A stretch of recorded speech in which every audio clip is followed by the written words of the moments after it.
of crime to a place of remembrance so that many generations to come, many centuries into the future, Kenya and the world will never forget that there was this kind of outrage on humanity. Kindiki further stated that they'll also call for a national congregation of all religious faiths to stand in solidarity with those who died. Now, the CS also commissioned the construction of several security roads at Chakama Ranch to facilitate access into the forest. Now, the exhumation exercise continues today. Meanwhile, the case filed by the pastor Ezekiel Odero to oppose the closure of his TV station has been transferred to the Mombasa court from Nairobi. Judge Hedwig Ongudi said the case will be heard in the coastal court because Odero resides in the area. Ezekiel, through his lawyer Danson Amari, wants the court to instruct the Communications Authority to restore his TV license and prevent the government from closing the church. He also wants to be compensated for damages on account of being associated with the controversial preacher Paul Mackenzie. Now, former Health Principal Secretary Josephine Mburu says she was not in office when the mosquito nets were procured at KEMSA. Appearing before the Senate Health Committee, Mburu further said that KEMSA was not in her docket. She added that she learned of a firing through the media. Involvement in the process, I was not involved in the process because already the process had started. Then they said they were looking for money. We come in as a new government, the process has to continue. I believe the staffs advised me to the best of their ability, unless otherwise. But I was not involved. And that's why I raised, when they put the adverts, that's when they realized there was an omission. I'll tie it with. And the government has embarked on a crackdown on politicians suspected to have had a hand in the recent arson cases within tea estates in Kericho and Bomet counties. These as the DCI interrogated at least 7 politicians, among them Kericho Governor Eric Mutai, who said he's ready to cooperate. They haven't given us an hint on whether they would like us, but as you see, it's been a long stay. It's been a very long stay there. But then they have indicated that if they need us, they are going to do an inquiry. It's an inquiry, and if they would need us, they will call us. And we have said we are ready anytime if they need us to come, because we must also live as a civilized and a sober society. Ainamoi MP Benjamin Nagato News Part said that he recorded statements and called on other leaders not to politicize the matter. I received a summons that I should appear here because they believed either I'm connected with or I have useful information to share. I have done a statement on what has transpired, what I have done in terms of trying to return normalcy to the area. Earlier on, we had also made an agreement as leaders that we need to tone down on the political rhetoric around the lands occupied by the multinationals, around the tea blacking machines, because the moment we do politics on it is the moment now we start charging our people unnecessarily. And the Zimela Moji Coalition says it will not be attending the National Prayer Breakfast scheduled for today despite receiving an invitation. In a statement, Azimio has cited a lack of honesty from the Kenya Kwanza government, who they claim are not truthful about the issues facing the country. However, the Azimio MPs are free to attend the prayers since the prayer service, according to Minority Leader Opiyandai. Let me confess that in the past, I personally haven't had the occasion to attend the National Prayer Breakfast. But I will be attending, and I encourage members from across the political divide to turn up in the large numbers and attend the National Prayer Breakfast. Of course, I must add the rider that my own leader, the Right Honorable Raila Amolo Odinga, and the entire leadership of the Azimio la Umoja One Kenya Coalition will not be in attendance. And nearly 80 girls were poisoned and hospitalized in 2 separate attacks at their primary schools in northern Afghanistan. An education official said the person who orchestrated the poisoning had a personal grudge but did not elaborate. The attacks took place in Sarelpur province Saturday and Sunday. This is News. I'm Dennis Aseta. Good morning.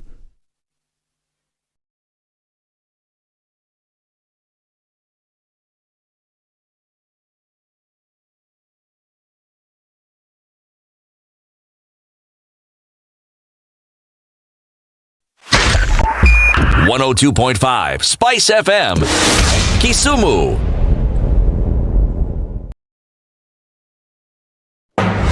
The following takes place from 6 a.m. to 10 a.m.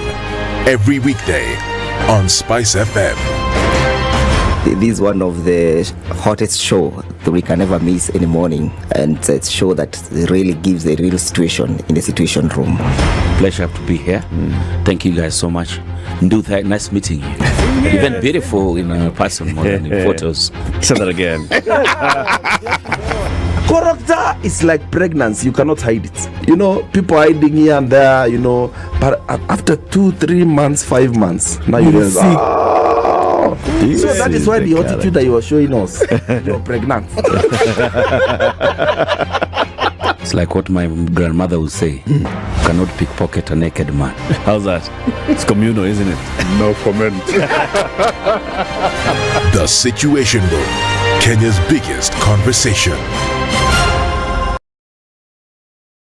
When you're impeached, you're impeached. When you're sentenced, you're sentenced. Madam Chief Justice. Until the sentence is set aside. Ukibeba vitu kwa roho utakufa. If you carry things in your heart, you will die. You've had the luxury of living for 50 years and you cannot still explain yourself. Surely. Oh my God. The reason for which you went to school and then gathered experience, that reason must be paid for. All right. Okay. This level. Shape up or ship out. Levels don't change. No. It's about shipping up. You know my business partner here. Shipping out. Are we talking about the ship in the bathtub or the ship man? One of Talabu used to tell us a story of they were in school and they'd been told to write composition about a ship. His classmate raised a hand. Teacher, are you talking about a sheep or a sheep goat?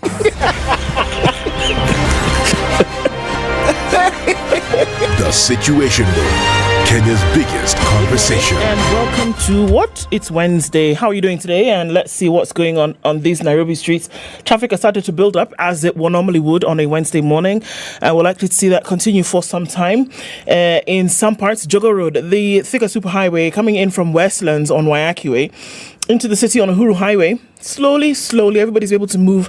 We're not looking at any bumper-to-bumper levels just yet. Well, let's see what Wednesday has in store. But for now, it looks good on Spice FM KE on Twitter. Talk to us there and let's keep things moving this Wednesday.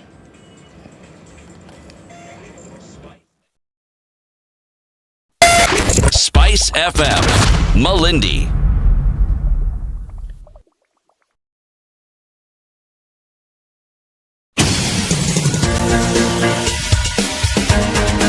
This is The Situation Room, the home of hard-hitting political commentary and penetrating insights about the state of the nation. This is a talk radio experience like no other. The Situation Room, a place for hard truths, debates, and elevated conversations. The Situation Room, witty, political, engaging, deep, controversial. In the room, we have C.T. Muga, researcher, academic, seasoned political observer, a fountain of wisdom in these politically uncertain times. Ndu Oko, Nigerian by birth, Kenyan by choice, communications expert, Pan-Africanist, a truth seeker and believer in people power, and Eric Latin, agent provocateur, the man in the chair, seasoned journalist, news hound, a man who believes in punching up. Okay, 9 minutes after 6 o'clock on this here, the 7th day of June, 2023. Welcome to Kenya's biggest conversation. And how are you doing this Wednesday? Smack dab in the middle of the week, and June is rushing as though they sent her. Soon we'll be singing, we wish you a Merry Christmas, we wish you a Merry Christmas. What? Angels we have heard on high. Such things. Just now. And then we'll be making more New Year's resolutions. And saying, remember those things you said at the beginning of the year that you were going to do that you've never done? Well, you know what? You're about to start saying them again. You're about to start lying to yourself. Wow. Good morning. Good morning. How are you? I am fine, thank you. Okay, me too. Ednah, I think Ile Stadium. Be better. Mr. Drum. Yes, how are you doing, City? I'm very well, thank you, sir. And how are you doing, sir? I'm very well, thank you, sir. That is good. Yes, sir. Life, my friend. Life is lifing. Life is life, huh? Life is lifing. Like that.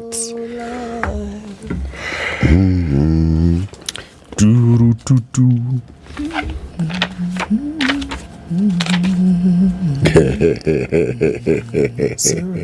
on. No. I don't like to see it. This is the fact that I feel most. I'd rather have a piece of toast. Watch the evening news live. Oh, live.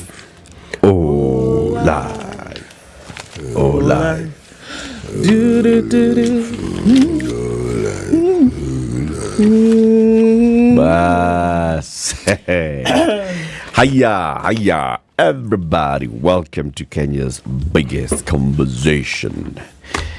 Parliament resumed yesterday. They did the thing. They're busy. Everybody came to work. They're busy. Jumping up and down. And everybody's talking left, right, and center. We'll have them talking in the studio today. Okiya Omtata is the senator for Busia County. He told the president to his face, "You're my friend. You're my friend. So let me tell you, I'm going to court to challenge the finance bill, okay? On various grounds, constitution being among them." He will be joining us in the studio at 7 a.m. to explain why he is moving to court to challenge the Finance Bill 2023. That's Okiya Omtata, Senator, Busia County. 8 a.m., ODM Chairman and nominated MP John Mbadi joins us to tell us what are the options after the ballot. Remember, this man was the leader of the minority in the National Assembly. He's been there. He's seen it all. He'll be here to tell us, okay, so what are the options? Because Parliament will then vote on this thing. What are the options thereafter? At 9 a.m., let's talk about the push by the government to reforest this country. What's the target? 15 billion trees. By which year? 2032. But those are many. There are people who say that they've done a bit of that work. One of them is a man who is a director of forestry and professional development at the KKL-JNF in Israel. His name is Aviv Eisenband. He joins us at 9 a.m. and he'll be accompanied by Yahel Magoski Lotem. Yahel is the political and economic affairs attaché at the Israeli embassy. She's also the head of UN Manenos at the Israeli embassy. Okay. Head of UN Manenos. Okay. So they'll be here, and let's talk about what we can do. So the government of Israel is working with the county government of Machakos and the Kenya Forest Service and other stakeholders to see how we can actually plant trees in Machakos. Okay? And that will become, like now, the pilot and case study for what can be done across the country. It's a good plan. So the Israelis will be here and they'll tell us what they know about trees. They come in from a desert country. They'll tell us. It's 6:15. Let's take that break. We're live streaming the show on YouTube and Facebook. If you're online, you know what to do. Let us know where you're tuned in from. And then after Ndu tells us about the weather, she will acknowledge your presence. This is the Situation Room, the only way to start your day. It's that time again when we get to gather around and marvel at the great engineering, raw power, finesse, and sharing our round motor love for motoring at the annual Digger Motor Show 2023. From car lovers, bike enthusiasts, spare part dealers, insurance, as well as asset financiers and more, this year's Digger Motor Show will be one for the books. We're talking a whole 4-day event from Thursday 20th to Sunday 23rd at KICC Grounds, Nairobi, where we will have something for everyone, so you better not miss out. Get the family, bring your friends, and share in the joys that will give you lasting memories and an experience you're bound to not forget. For more information or participation, contact Caroline on 0723-803601 or email sinyandiaka@standardmedia.co.ke. Digger Motor Show 2023 is brought to you by Standard Group and Digger Motors and is powered by Spice FM.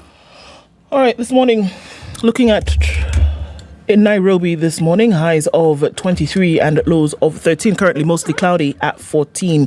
Partly cloudy conditions at 14 in Nakuru, highs of 26 and lows of 14.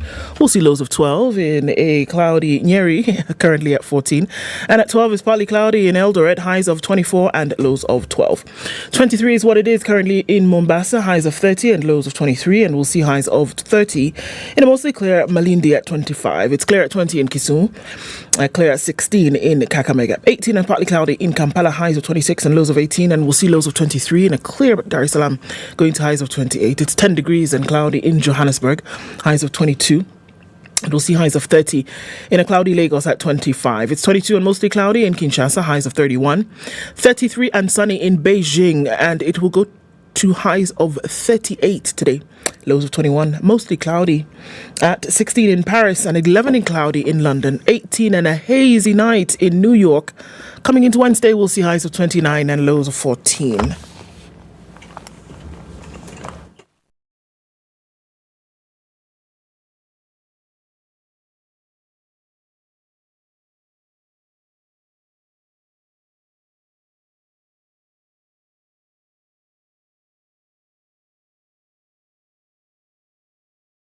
Mature, intelligent talk every morning.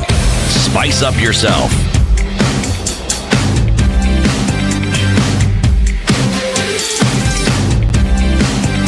Mornings done right.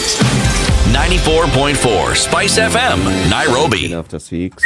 Good morning, everybody. And I can see folks are tuning in. If this thing can just agree to behave itself. Okay, there it is. Philip Herbert. It sounds like you should have some china next to you and a croissant as you say that, your name.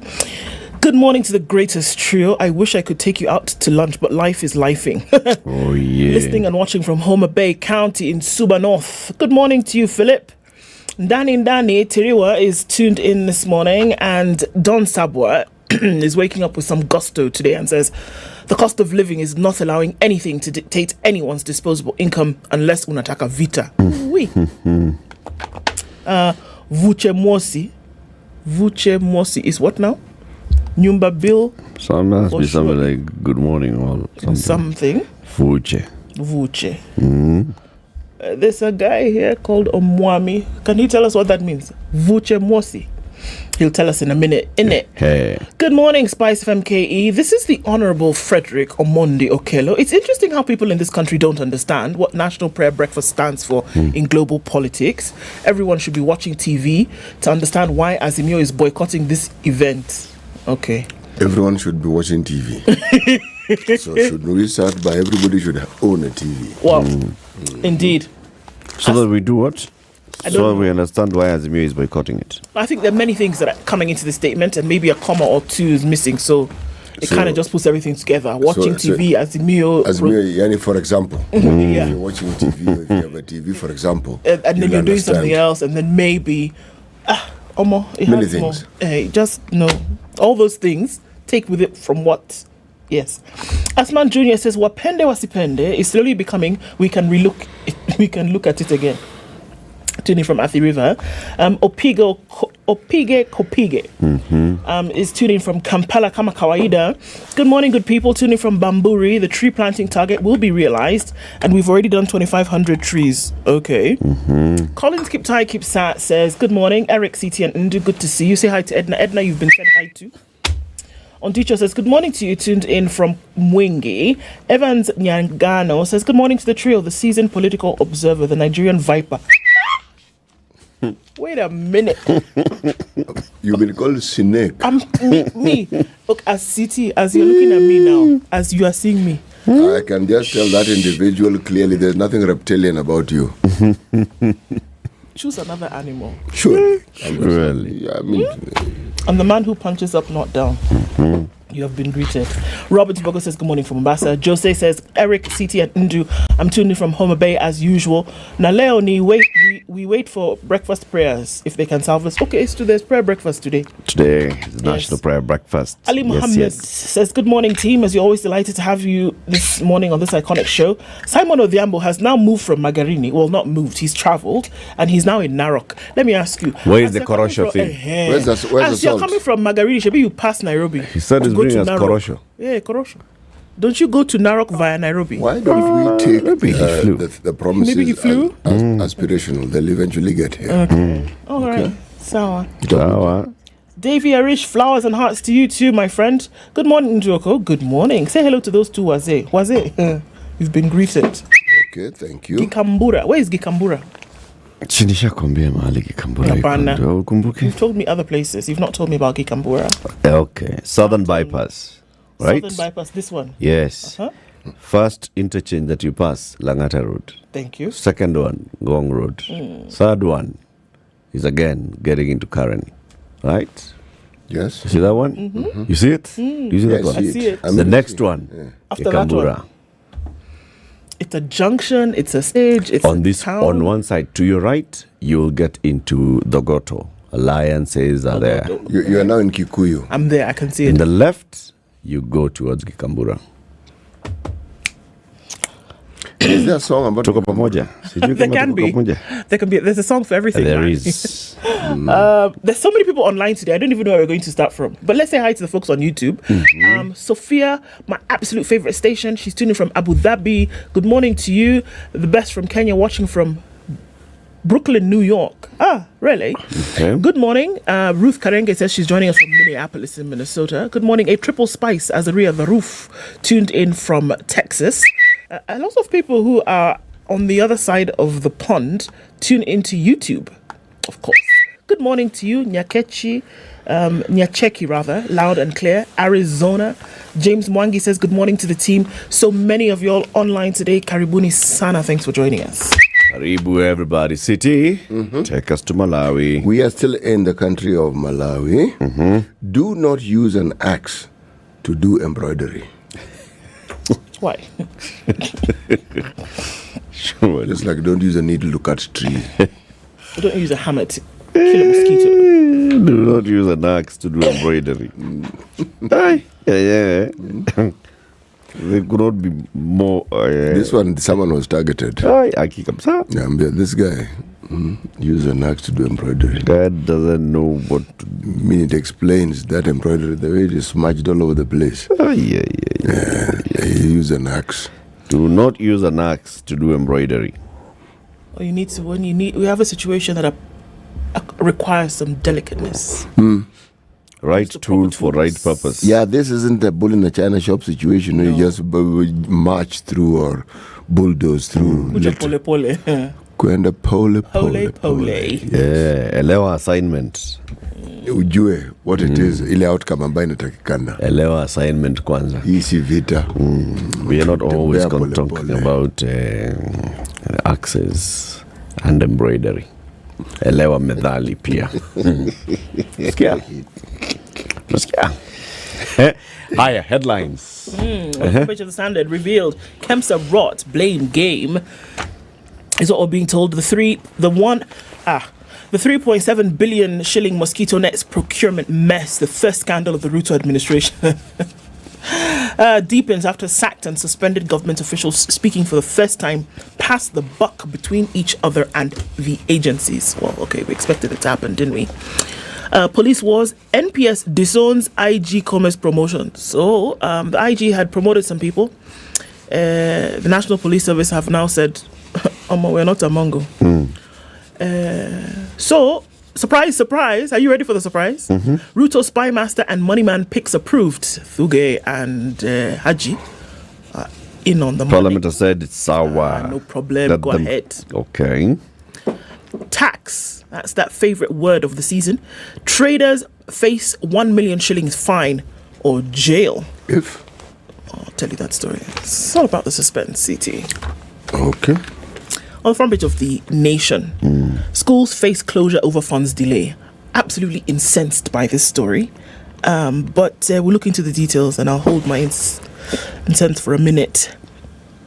Shakahola land to be turned into a monument, says Kindiki. We hear that Mackenzie's a bit upset because he's not gotten bread and milk. The whole 800 acres? Yeah, into a monument. Said can be used for nothing else. Yeah, so it doesn't matter who it belongs to, who was bought from, who it was.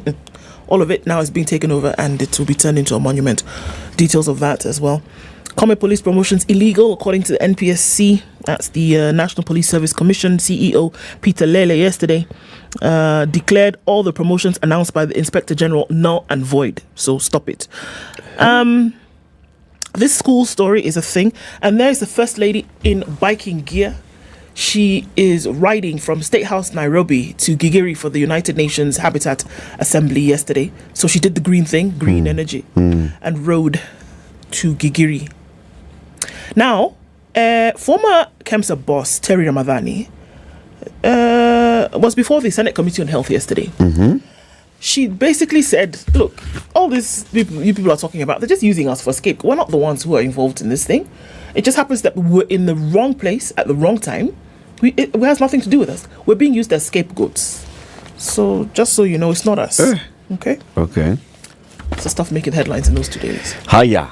The Business Daily. Central Bank allows interest-free Lipa na M-Pesa loans plan. The CBK has finally cleared a Safaricom-backed zero-interest credit service for purchase of goods for up to 100,000 shillings after initially blocking the product that's expected to disrupt the mobile loans market. Up to 100,000 shillings interest-free. What?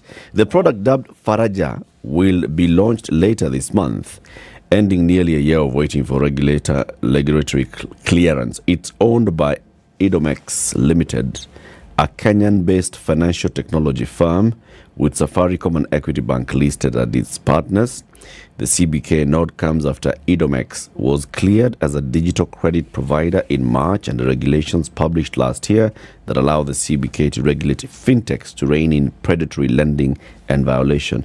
The product was set for... Wait a minute, this one. Actually, it was set for... Wait, I turned the page. The product was set for... I'm turning the page. The product was set for launch on July 6th last year, before the lapse of September deadline that required the digital lenders to get CBK permits. But a call from the CBK came in the afternoon before the launch with clear directions that the product was under regulatory review and has not been approved. That forced that company to call off the launch. Faraja will allow customers to buy goods and services from as low as 20 bob to a maximum of 100,000 shillings with selected retailers like Naivas on credit and pay the same amount later. That will set the stage for a disruption in a market where short-term loans come with fees and interest that top 400% when annualized. How do they make their buck though? Or they're just doing it for happiness and peace? That is where now the CEO, Julian Kula, told the Business Daily that, I remember this, Julian Kula was working on a product. This is it. Okay. Julian Kula told the Business Daily that over 90,000 customers enrolled and about 28,000 qualified and bought goods worth about 50 million. Basically, this one is helping, particularly if you're a small business and you're looking at restocking. You can now actually get stock for up to 100,000 shillings, trade, repay. I guess what Julian Kula now monetizes is that information, is the data. The trends, what the traders are doing, what is being purchased, what's in that shopping basket, what is it? What they would advise you to stock. Yeah. You're a big company in FMCGs. You need to know where your customers. That's where the monetization comes in. No, big thing. Big thing. We'll look for Julian Kula to come and tell us this disruptive thing. Fuel dealers in deal to convert 45 billion shillings subsidy arrears into bond. Sijui kama tuko pamoja? Hapana, mimi sijaelewa. Mimi nimesikia tu bond. So, oil marketers have presented a proposal to the Treasury for conversion of the fuel subsidy arrears worth billions of shillings into an interest-earning debt instrument like bonds to show up their worsening cash flow. Okay. The companies want their arrears estimated at 45 billion shillings so far converted into a 3-year debt instrument offering them an opportunity to regular interest over the period, according to sources. The proposal is seen as a win-win, given it will cushion the government gripped with a cash squeeze from raising the billions up front while providing petroleum dealers with regular interest payments over the 3 years. So basically, what the dealers are saying, you owe us the money anyway. You're not paying us this money anyway. Let's convert it into a bond, all right? You'll pay us over 1 year or 3 years with interest. Tuko pamoja? Instead of pressure now. Yeah. Like a two. Yeah, let's just convert this into a debt. City? Yes. The Star. The Star. Yeah. Top right hand corner. Siongea na mic. Top right hand corner in teal green. Scandal. Oh my God. Sacked Kemsa chief blames health CS Susan Wafula and PS Tomb. Okay. Sounds like a tale of doom. Story is on page 2. Tomb, doom, and 2. Yes. Right. Then, bang in the middle of the paper. Strategy cabinet decision has triggered public uproar. Ruto makes U-turn on sale of state corporations. Parliament will now have the last say on sale of parastatals in new bill by President Ruto team. Allah? Hello. Right. Then on the right, there's a delightful picture of the First Lady riding a very lovely looking bike. She's geared up nicely. First Lady Rachel Ruto takes part in a cycle ride from State House to the UN Habitat Assembly in Gigiri for the launch of the Global Alliance of Cities for Road Safety. Good picture. I wonder what happened. So when she arrived, did she change into She must have other attire to get into the meeting, or did she just come in her? I'm certain there were vehicles waiting. No, there was an to help entire her wardrobe, change. I'm sure. Sure. Yes, this First Lady banda. Even with these guys cycling behind her, I'm sure there are vehicles that had preceded. There were people who were. There was an entire shower and bathroom, hot water. There was a whole arrangement, but the initiative is laudable. It is good. The optics are demonstrating that this is how we go green. This is how we go green. Right. Stay healthy. I wish she actually used cycling lanes all the way from State House to Gigiri, as opposed to on the main road and stopping traffic. We have cycling lanes. See, now that's now the point. That's the point. Oh, we have footpaths, Well, but nothing. What? Paths. Okay, imagine from State House. There's footpath. There's some footpath on, for example, procession or yes, Eco. Now that it ends there. Find your way from State House to Gigiri. The way I went to Gikambura this morning. Now imagine, after you take procession away, assuming that you now say turn, no more on that subject. You turn left. Say no more on that going subject. Towards. I was stationary at State House. Okay. I have. You thought that she would teleport herself on the bike from State House to Gigiri. I have moved, and having moved, you've seen. I have seen. Okay. Yes. Because of those Muthaiga hills. Oh God Almighty. Peponi there. Actually, there's nothing. Nope. Yeah. Come to think of it, yes, there's nothing. There's nothing. She was riding on the road. The main road, and cars stopped, traffic stopped for her to pass by. As they should. For her safety. Yes. Very important. Right. Let's take that break then. Is there another headline? Tell us. Well, there's a picture of people essentially demonstrating. Oh, yes, people. Yes. City dwellers reject finance bill. There's a guy with like a placard the size of a room. The poor cannot sleep because they are hungry, and the rich cannot sleep because the poor are awake and hungry. Okay, done. That's the message in the placard. That thing says like this. Big one. Huge. Written in red. Bas. 26 to 7. So let's take a look at traffic. We'll look at those stories in greater detail shortly.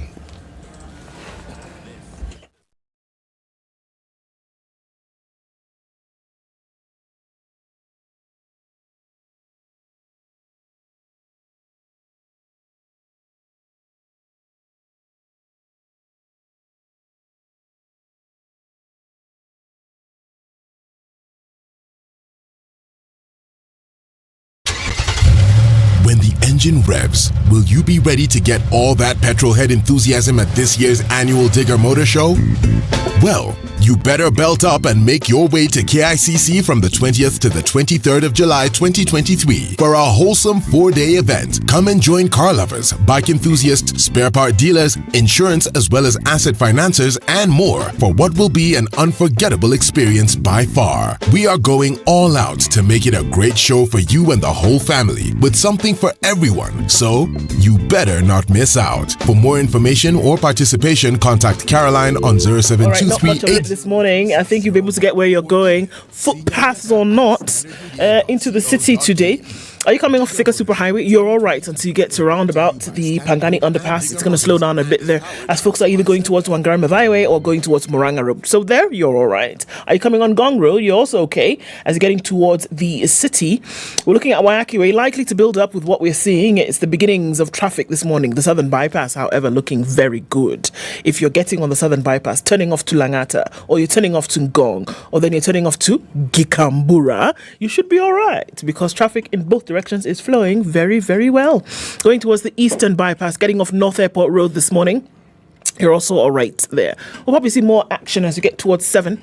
So if you've not left, now might be a time to do so before you get stuck in Wednesday morning traffic. Let's talk Spice FM KE on Twitter.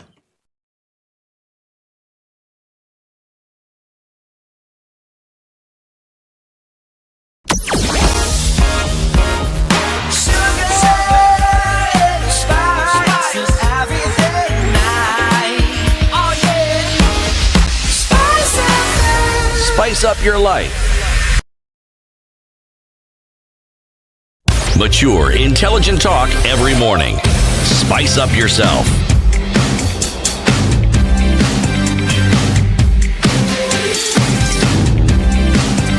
Morning. School funds delay is what we're being told about this morning. Cash crunch. Like I said, I'm incensed when I read this. Fear and anxiety have gripped principals over rising food prices, with some say they may be forced to close schools. Head teachers are now warning they will not be able to keep students in school unless the government intervenes urgently. How much was a bag of maize a few short months ago? Think about it. It is now 7,000 shillings. With some folks selling at 8,000 shillings. So this is food that schools essentially would store. Because they've not gotten money, they essentially are not able to keep their stocks up. And suppliers are saying, nice try, we're not doing that again. So schools haven't received capitation money? Wait, just allow yourself to just hold on a minute, because what I'm about to tell you might anger you just a little Go bit. on, please. Okay, carry on. Schools across the country are struggling to keep learners in school as commodity prices continue to rise and previously set budgets are broken. At the same time, the Ministry of Education is yet to disperse the capitation funds to schools a month after they opened, 2 weeks after they had promised before the National Assembly that they would do this by when? Friday. The CS was in Parliament on Tuesday, on a Tuesday, and he said, by Friday, don't worry, forget about Parliament. He then was on the ground at a particular school, and there was a presser that was given, and he said, by Friday, you guys would have received money. Don't what? Don't worry. Now, has that happened? It's not happening. School managers are now caught between running up more debt with suppliers or asking parents to pay more as the institutions run out of food and other supplies. They are now warning that they will not be able to keep students in school unless the government intervenes urgently. Some head teachers have also said there is a risk of unrest if the delay in releasing funds continues. The situation has been exacerbated by the inability of many parents to pay school fees in full as many households struggle economically. Commodity prices have risen dramatically in more cases, more than doubling since school drew up their budgets. According to Emuhaya MP Omboko Milemba, who is also the Kenya Union of Post-Primary Education Teachers National Chairman, there is an urgent need for the Ministry of Education to send capitation grants to school. Schools are operating on the edge due to financial challenges. Headmasters are talking to pupils to agree on food rationing or skipping meals, which is a very sensitive issue. Now, do you see now why I was getting angry? Suppliers have not been paid. Hey. The situation is dire. As a union, we are calling on Education Cabinet Secretary Ezekiel Machogu to stop everything else he is doing and what else could he be doing? The disbursement of stop what? Now you see?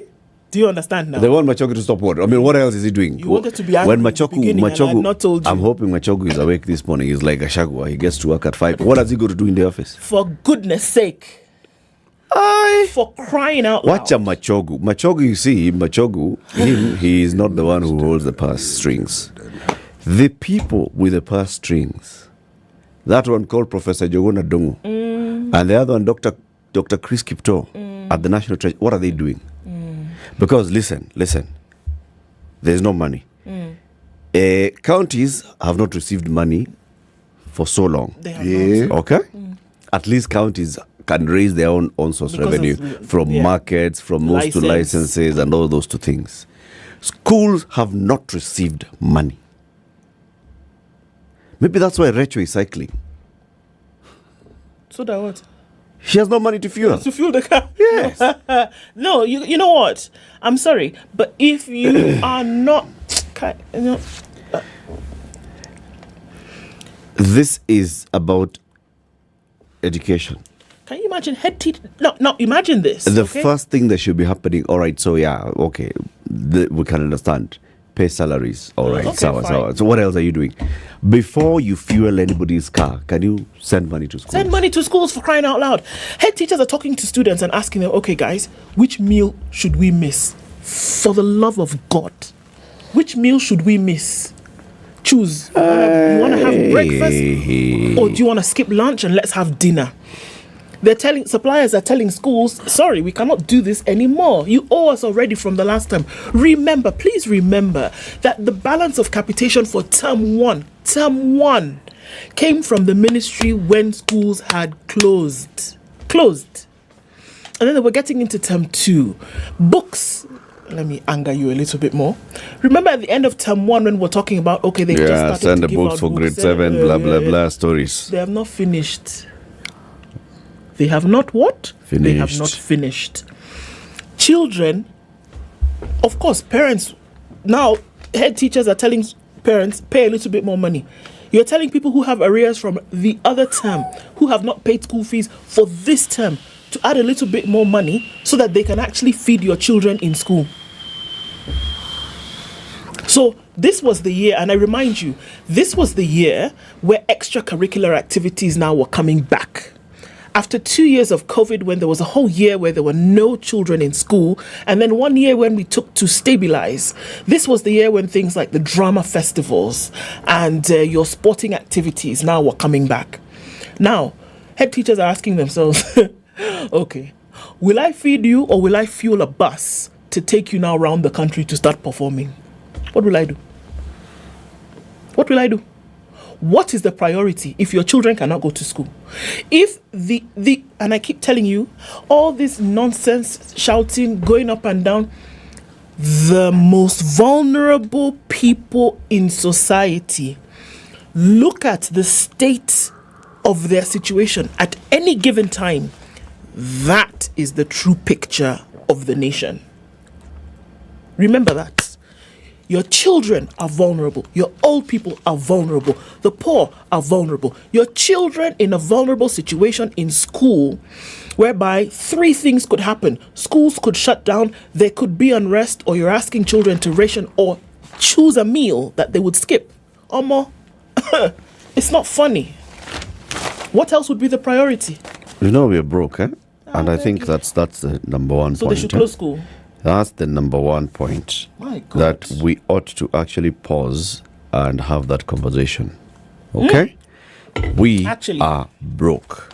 So let's look at our priorities. When a shilling arrives at the National Treasury, what is the first place it should go to? The law says first place is pay the loan. Fine. Second thing that we should do, can we have that conversation and reprioritize? Okay? If it means that we cut back on very many of these expenditures, so be it. Cut back on these things. This is sour. Can the president start skipping meals? so that the children in a nearby primary school can actually have those meals. So that the people in a nearby police station can be fed. We have heard police officers are saying, police bosses are saying, no money to run police stations, no fuel for fueling police vehicles, for feeding inmates. Can you imagine prisons are not talking? Can you imagine what's happening in prisons? It's the same kind of thing. They're just not, we are just not hearing it. Now, worse still, can you imagine those children facilities, those children holding facilities, the Boston institutions and the children's centers? When you talk about schools and they're not receiving money, do you think those ones Boston centers are receiving food? Receiving money? How do you think they're doing it? You know, you know how we talk about the building blocks of a nation, huh? The inverse of the building blocks, I would argue, are the breaking down processes. Huh? When certain things that you consider sacrosanct, like ensuring that schools actually have sufficient wherewithal to maintain the schools, meaning children who are in boarding schools eat, teachers get paid, just things that you consider a priority. If it becomes common that these things are not a priority, because in this country it has become obvious that everything else other than these things are a priority. There's always money for something else. You hear of huge budgets for travel. You hear of huge budgets for everything else. And these necessities that are the heart and soul of a nation are being ignored. Is there any parent in this country who is sitting pretty and smiling and saying things are okay? Because the parents will have paid fees. You're being told there's no capitation. If they haven't paid fees, they're struggling to pay fees. And then you're being told, well, look, in order for us to keep them in school, you need to pay a little bit more. And you know, no, actually, what they're paying is what is maintaining the schools now. Right now. All right? The small amount of money that has been paid by parents is what is paying These things. support staff, is what is paying suppliers. They should be expecting money now for capitation to help run the schools. So basically what we're hearing from head teachers is, ile school fees mlilipa, I'm running out of that money. I'm running out of that own source revenue. I'm running out of it. It's there's something else that is in the offing. It's just not in the papers today. The threat by the counties to shut down. Yep. I dare say we may be hearing of counties actually shutting down. The Deputy President, Gachagua, told the governors on Monday that by Friday, You'll receive money for March. And if you don't, and then by 19th of June, they'll receive money for April. But if you don't, just know that we tried. Vile mambo iko. Si munaelewa. We ought to have this conversation seriously. My goodness, long overdue. Yeah, we ought to have this conversation seriously and say, let us restructure our priorities. This is a problem. We are not going to hit our revenue targets this year. Okay. This is how much we'll be able to raise. Okay. So let's cut back. What are we cutting back? We cannot cut back on schools. That's number one. Education, that budget is not going to reduce. Not. We cannot cut back A, B, C, D. What do we cut back on? Let's cut that. We must have that conversation. John Buddy, chairman of the Public Accounts Committee, will be joining us this morning. He'll tell us. We can't also just be making noise in that parliament. They have a job to do, and that's the job that they have to do. He'll be here. In the meantime, Professor Kithure Kindiki, I'm assuming, of course, he flew to Kilifi yesterday to that Mackenzie Shakahola property, and he said, you know what, we have actually discovered some more mass graves, and we are extending this search from not just Mackenzie's 800-acre farm, but the entire 50,000-acre Chakama ranch. We are likely to find more mass graves. The death toll, the bodies that have been recovered so far, 252 bodies recovered so far. And then he says, we're going to convert this into a monument so that people never forget. And he's also been saying, of course, that this Mackenzie man, we will do everything in our power to make sure that he stays behind bars for a very long time. A very long time. Mackenzie himself, meanwhile, was talking to journalists in a video that was recorded by one of the journalists, where he's saying, you guys, I've been giving you I've been on your headlines for a while now, so you're making money out of me. See, niletea kamaziwa hapa prison. I'm hungry. Surely, you can't just come visit me without anything mkono mtupu like that. Mackenzie is mad. I want to focus again on Kithure Kindiki. Kithure is saying that Mackenzie, who's been singled out as the biggest crime perpetrator in this Shakahola thing, will face the full force of the law for the longest time. That takes me to Kerio Valley. Kithure Kindiki is overseeing a security operation in Kerio Valley to flush out criminals who have caused death, destruction of property, and maiming of people and displacement of people over years in 6 counties at least. Okay? This operation that started earlier this year, so far, has not netted anybody who's been taken to court or who's been singled out as the perpetrator or the mastermind or the main beneficiary of the criminal activity. So when Kithure Kindiki tells us that the criminal activity in North Rift is being neutralized and it's being sorted out, where is the criminal? Where is the Mackenzie of Kerio Valley? Is there no Mackenzie in Kerio Valley? Are they telling us that they've had a conversation with the criminals in Kerio Valley and they've agreed, they've signed a peace pact, and just like the M23 rebels in the DRC, they'll be incorporated into whatever? Where is the criminal in Kerio Valley? Or is it organic? It just keeps coming and flowing. It's in this particular part of the country, this and that happens from time to time, and you can't really determine who starts. You can't tell who does it. Yes, it just happens. More than 200 police officers have died in this area. Yes. More than 300 people have been buried in this area. People have buried their parents, their spouses, their children, their brothers and sisters. Who killed them? Where's justice for these people? They've lost livelihoods. People have been displaced. You're an IDP in your own home area. In your own home area. Yes. And you cannot go back to your home because of this threat. This security in the North Rift, I have not much faith in it until the day I see the perpetrators actually being paraded and being taken to court to face justice. There's a question that must linger in one's mind. How powerful are these people who are behind this violence in the North Rift? Powerful to the point that they can't be mentioned? Yeah. Powerful to the point that they can't be arrested? Powerful to the point that nothing can happen?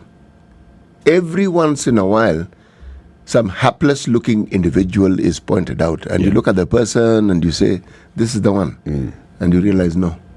Because, this violence doesn't occur in one place. It clearly seems like it's coordinated. It clearly seems like there is a head somewhere that ensures that things happen in a particular way. Yeah. And with the effectiveness and the thoroughness of our security forces, you are telling us that they do not know who's in charge. They know. They are telling us they do not know who funds these activities. They know.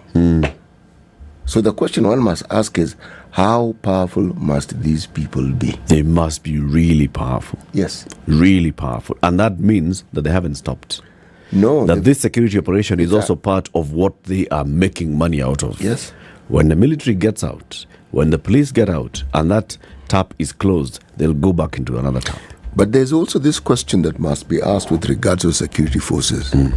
The question I always ask, do we enable them to do their jobs well? Are they adequately? Are they properly enabled? Do they have the wherewithal?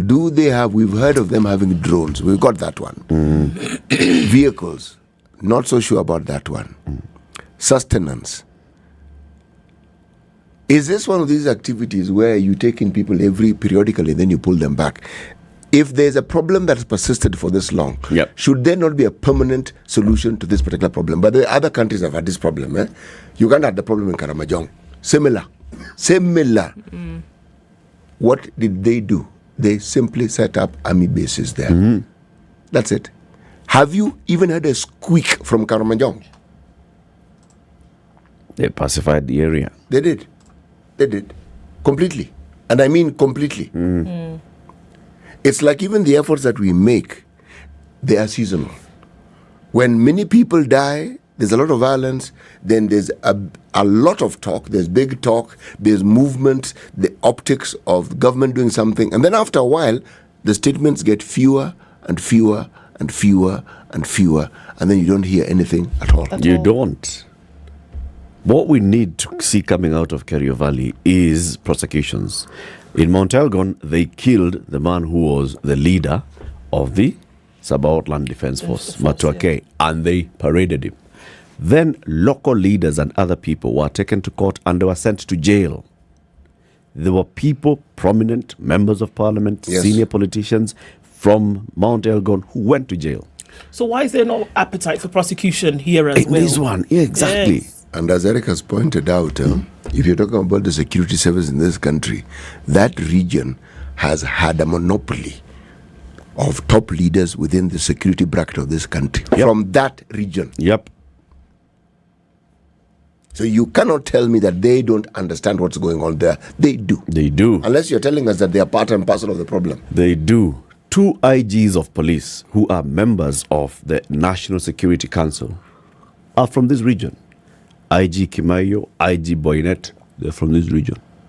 The other day, Kimayo was quoted in a story in The Nation where he was telling Kithure Kindiki, get serious with this operation. Kimayo knows what he's talking about. He's not only been the IG of police, he's also been the leader of the regional task force on small arms and light weapons. He knows what he's talking about. So he has knowledge of what happens in this region. And do you know how many people in this region who have been top-ranking officers in the armed forces? Yeah.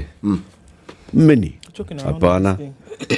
No, they must give us answers. City, please tell us a story in about 2 minutes. Then we get to the top of the hour. Right. U.S. dollar crisis boosts banks' non-interest income. There is a report. Okay. There's a company called Augusta and Co. They show that Forex contributed to 39% of non-interest income. This is a nice technical topic, but I'm going to talk about it. You said in 1 minute. Yes. So instead of explaining, let me just read it. Okay. Foreign exchange trading income is the single largest contributor to banks' non-interest income, illustrated just how lenders are reaping from the ongoing dollar shortage. Dollar shortage is a topic here. The Kenya Banking Sector Report by Pan-African Credit Rating Agency Augusta & Company, released on Tuesday, shows Forex trading contributes to 39% of the bank's non-interest income. Yesterday, the US dollar charged 139, having shared almost 20% in the past 12 months. Traders told the Star that the greenback is going up to 150 in the parallel market. Augusta & Co. Managing Director Yinka Adelekan says that although the dollar crisis continues to persist in medium term, it will eventually ease in the next year. In the next year? Yeah, that's what they've written here. Not just next year, mid. Mid next year. Yes. You know, there's a yo-yo. There is a central bank rate for the dollar. There's a market rate for the dollar. Yes. Okay? Yes. So central bank can say what is wants to say. The market is saying something completely different. The truth is, those who trade in foreign exchange know what they're doing. They're making money. If the dollar and its value keeps rising in the market, it means the demand for it is high. And there's something that's broken in the interbank trade. There is something very, very broken. It has not been fixed. Because that spread should not be that wide. It's wide. Between the central bank quote and the market quote. 11%. 11. It's not. 11. That's a very wide spread. Should be 1, 2 max. Yeah, because everybody uses the CBK as an indicator. So either the CBK is completely out of touch or something. Or they're being ignored. Or they're being ignored. And there must be something. It's because they are completely living in their own world. Anyway, the president said the dollar should have stabilized by now to below 120. Okay. Shall we make a list of the other things? No. Okay. Below 120. So, by now. Okay. Yeah.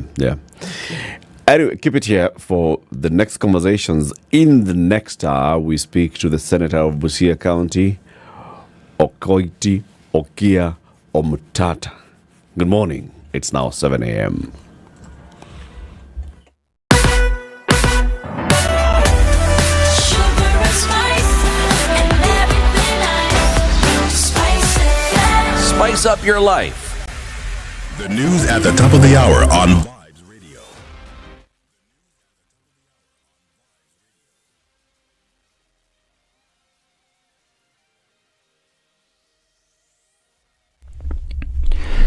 Good morning, this is News. I'm Dennis Osseto. President William Ruto is expected to lead the nation in the prayer breakfast scheduled for today. Now, the Azimio La Umoja coalition says it will not be attending the prayer breakfast scheduled for today despite receiving an invitation. In a statement, Azimio cited a lack of honesty from the Kenya Kwanza government, who they claim are not truthful about the issues facing the country. However, other Azimio MPs are free to attend the prayer service, according to Minority Leader Opiyo Ndai. Let me confess that in the past, I personally haven't had the occasion to attend the National Prayer Breakfast. But I will be attending, and I encourage members from across the political divide to turn up in the large numbers and attend the National Prayer Breakfast. Of course, I must add the rider that my own leader, the Right Honorable Raila Amolo Odinga, and the entire leadership of the Azimio La Umoja One Kenya coalition will not be in attendance.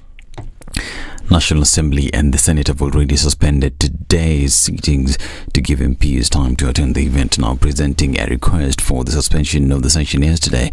The Deputy Majority Leader in the National Assembly, Owen Baya, described the request as of great importance. That pursuant to the provision of Standing Order 28.4, calendar of the Assembly, this House resolves to suspend the morning sitting of Wednesday, 7th June 2023 at 9:30 a.m. The motion having been approved by the House Business Committee to allow members of the House to attend and participate in the 20th National Prayer Breakfast in the venue alluded to by the Honourable Speaker. It will be remembered that Parliament resumed its sessions yesterday after 1 month recess. Now, the government says there's still time to amend the proposed 3% housing levy in the finance bill before it is submitted to Parliament for the second reading Thursday. Housing PS Chalzinga has asked the National Assembly's Committee on Finance to use its powers to amend the proposal following the feedback collected in the past 2 weeks.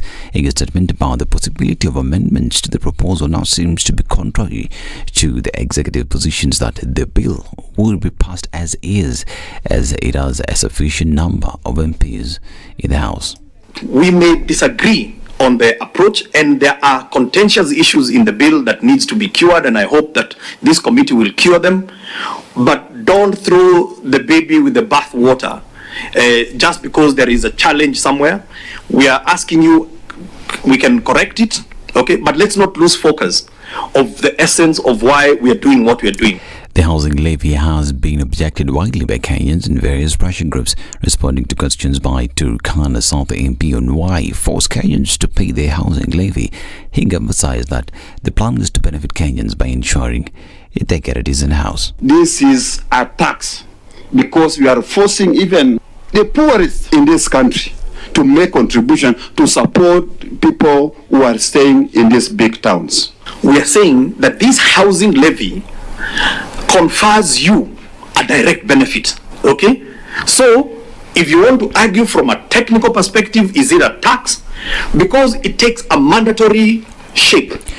The Finance and National Planning Committee is expected to begin the process of drafting its report on the views from various stakeholders regarding the Finance Bill 2023, while it is believed that a large percentage may include some proposals to amend several aspects of the bill itself. Now, several people sustained injuries in Kisumu County following clashes between supporters of Governor Simbarati and Mugirango South Member of Parliament Silvanus Osoro. It is reported that the supporters confronted each other at a funeral in Mugirango South constituency where the leaders were attending. The confrontation started when Kisumu County Assembly Speaker Philip Nyanumba invited Governor Arati to address the modern situation that angered Osoro's supporters, who felt that Osoro was being denied the opportunity to address the mourners despite the funeral being held in his constituency. It was reported that dozens of young people marched with Osoro towards Governor Arati's situation, which forced the guards of the leaders to intervene. These are the sounds of the melee.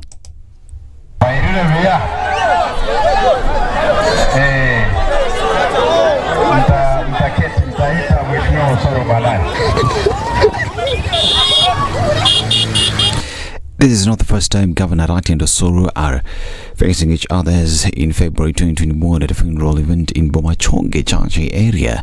The two faced each other with fists in front of event attended by the then Deputy President William Ruto and ODM leader Raila Odinga. This is Newswire. Dennis Osato. Good morning.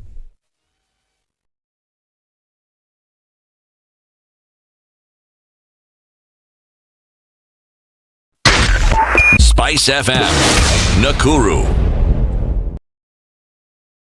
All right, so we're getting traffic on the Thika Superhighway now, hot and heavy, very different from what it was about an hour ago. It's also coming in heavy on Kiambu Road, bumper to bumper, all the way through towards Muthaiga Square.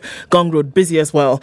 And imagine traffic from Gong Road is connecting all the way through to James Gishuru this morning. It's passing out through Gitanga Road, out through towards Mzima Springs, and then all of that is spilling over towards Wayaki Way. So that's a slow movement that you'll see if you're in that direction. If you're coming on the Thika Superhighway all the way from Githurai, traffic is heavy. Kamiti Road, then coming and touching on Kasarani from Mwiki, very heavy as you get out towards the Allsops Junction. And then let's take a look at North Airport Road, where it's going towards the Eastern Bypass, really heavy as well. Outer Ring is going to have some busyness through the morning. We'll keep an eye on things. Hopefully we can keep safe while we do this. So let us know what's going on where you are, and we'll keep folks informed. Spice FM KE on Twitter.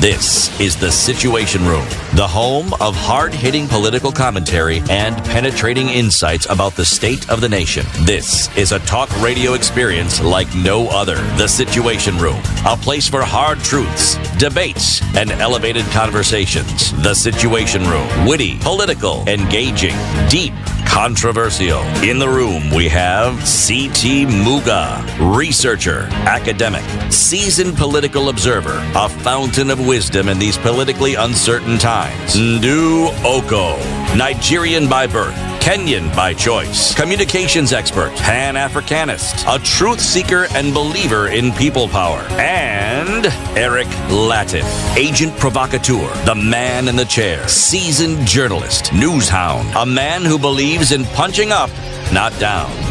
This is The Situation Room, the of the 6th month of 2023. Welcome to Kenya's biggest conversation, The Situation Room. If you're just joining us, we're live on Spice FM across the country. We are on KTN Home across the globe, and we are also on YouTube and Facebook, everywhere, even the moon and Mars. Okay. Yeah, there's internet on Mars. Okay. Free Wi-Fi. On Mars. Welcome to the conversation. Sarit, your city, is celebrating 40 years of being at the same spot in Westlands, and now expanding and looking even better and bigger. Indeed.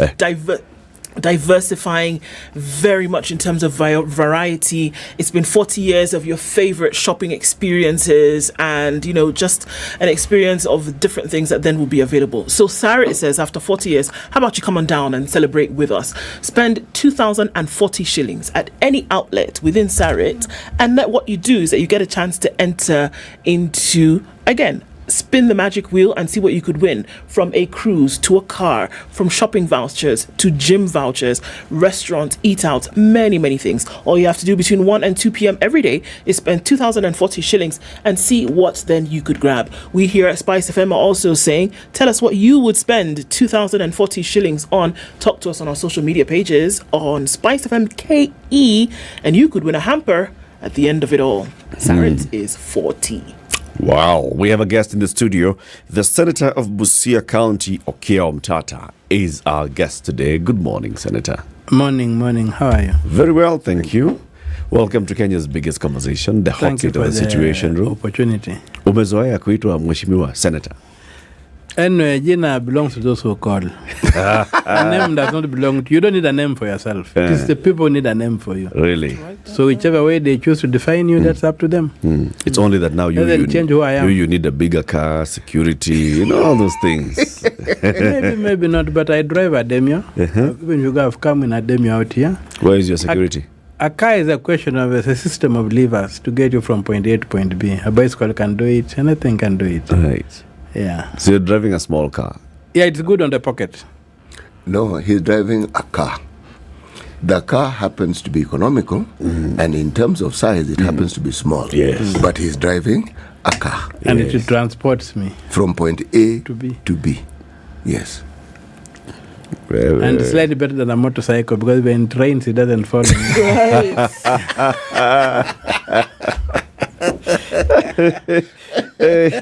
All right, Senator, people have known you to be the mtetezi of everybody. You know, the person who raises issues on behalf of Kenyans. And by the way, before we would leave the size of a car, when the Pope came here, and I'm Catholic, when the Pope came, what kind of car did he drive?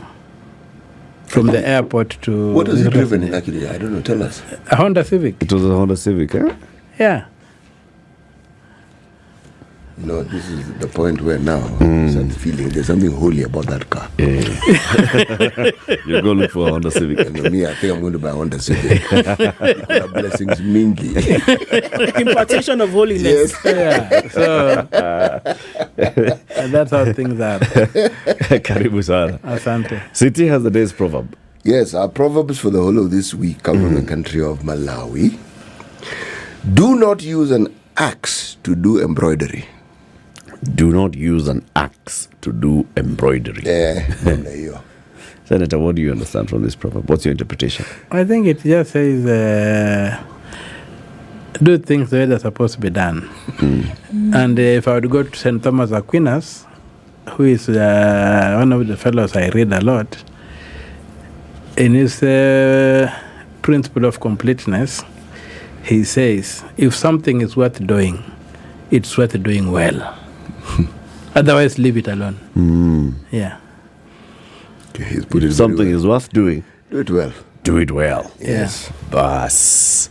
Very, very important. Senator, we know you as a very litigious person. You know, every time there was an issue that you felt this one, there's something wrong, you went to court and you raised it. And in many cases, courts agreed with you. In some cases, courts did not agree with you. And that's how it's supposed to be. Right? And that's how it should be. But at the end of the day, whichever way it goes, you raise an the law issue. is clarified. Very good. Yeah, jurisprudence is developed. This time, you have gone to court about the Finance Bill 2023. Yes. Okay. You're a legislator. Yes. Laws are made in Parliament. Yes. Who are you taking to court? One to two things. First of all, given the mutilation of the Constitution by the Uhuru administration, the Finance Bill does not go to the Senate. When Neko Eturu was the chair, was the Speaker in the Senate, he had set very high standards, and the executive decided to lock the Senate out of the budget process. Something I'm again litigating to get the Senate to be involved, because what you get is supposed to be an act of Parliament. And the Constitution defines Parliament as made of the Senate and the National Assembly. There's no act of the National Assembly. So if one house doesn't consider it, it's not an act of Parliament. It's basic, you see, and there are requirements for that. So it doesn't come to the Senate, so I'll not have any opportunity in the House as things stand today. Yeah. Unless my petition succeeds. There's an earlier petition I filed in December that the finance bill must come to the Senate. It has not been determined. So that's a pending one. It's a pending one, and I cannot therefore say that I'm going to wait for the finance bill in the Senate. Yeah. In the National Assembly, there was a call for submission of memoranda. Yep. I submitted. I did not ignore it. But I'm also a member of the House, so to speak, of the Parliament. And the discussion there, people talk. And the majority side is locked. It's in a chokehold. They are just robots. They have no mind of their own. They have lost the autonomy from the executive. They are like mashed potatoes. So there's no point expecting anything from that house. Okay, so essentially, because you saw this, that if I can just open up a little bit of what you've said, is that from the National Assembly, in terms of debating this, in terms of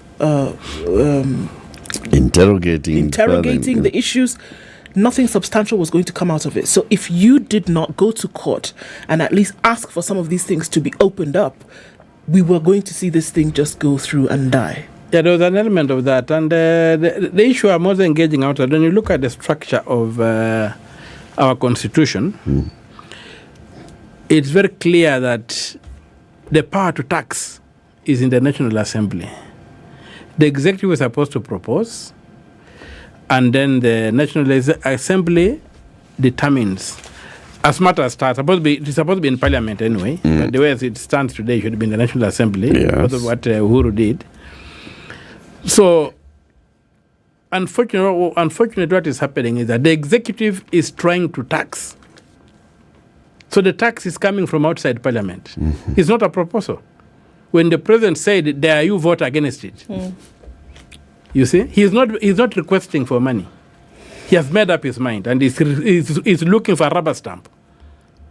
So he wants the National Assembly to rubber stamp his budget, is a finance act bill, which means it's not the National Assembly which is taxing. And the power to tax, although the national government is allowed to tax, the power to tax is with the National Assembly. That's why they say that the national government may impose taxes as provided for in legislation.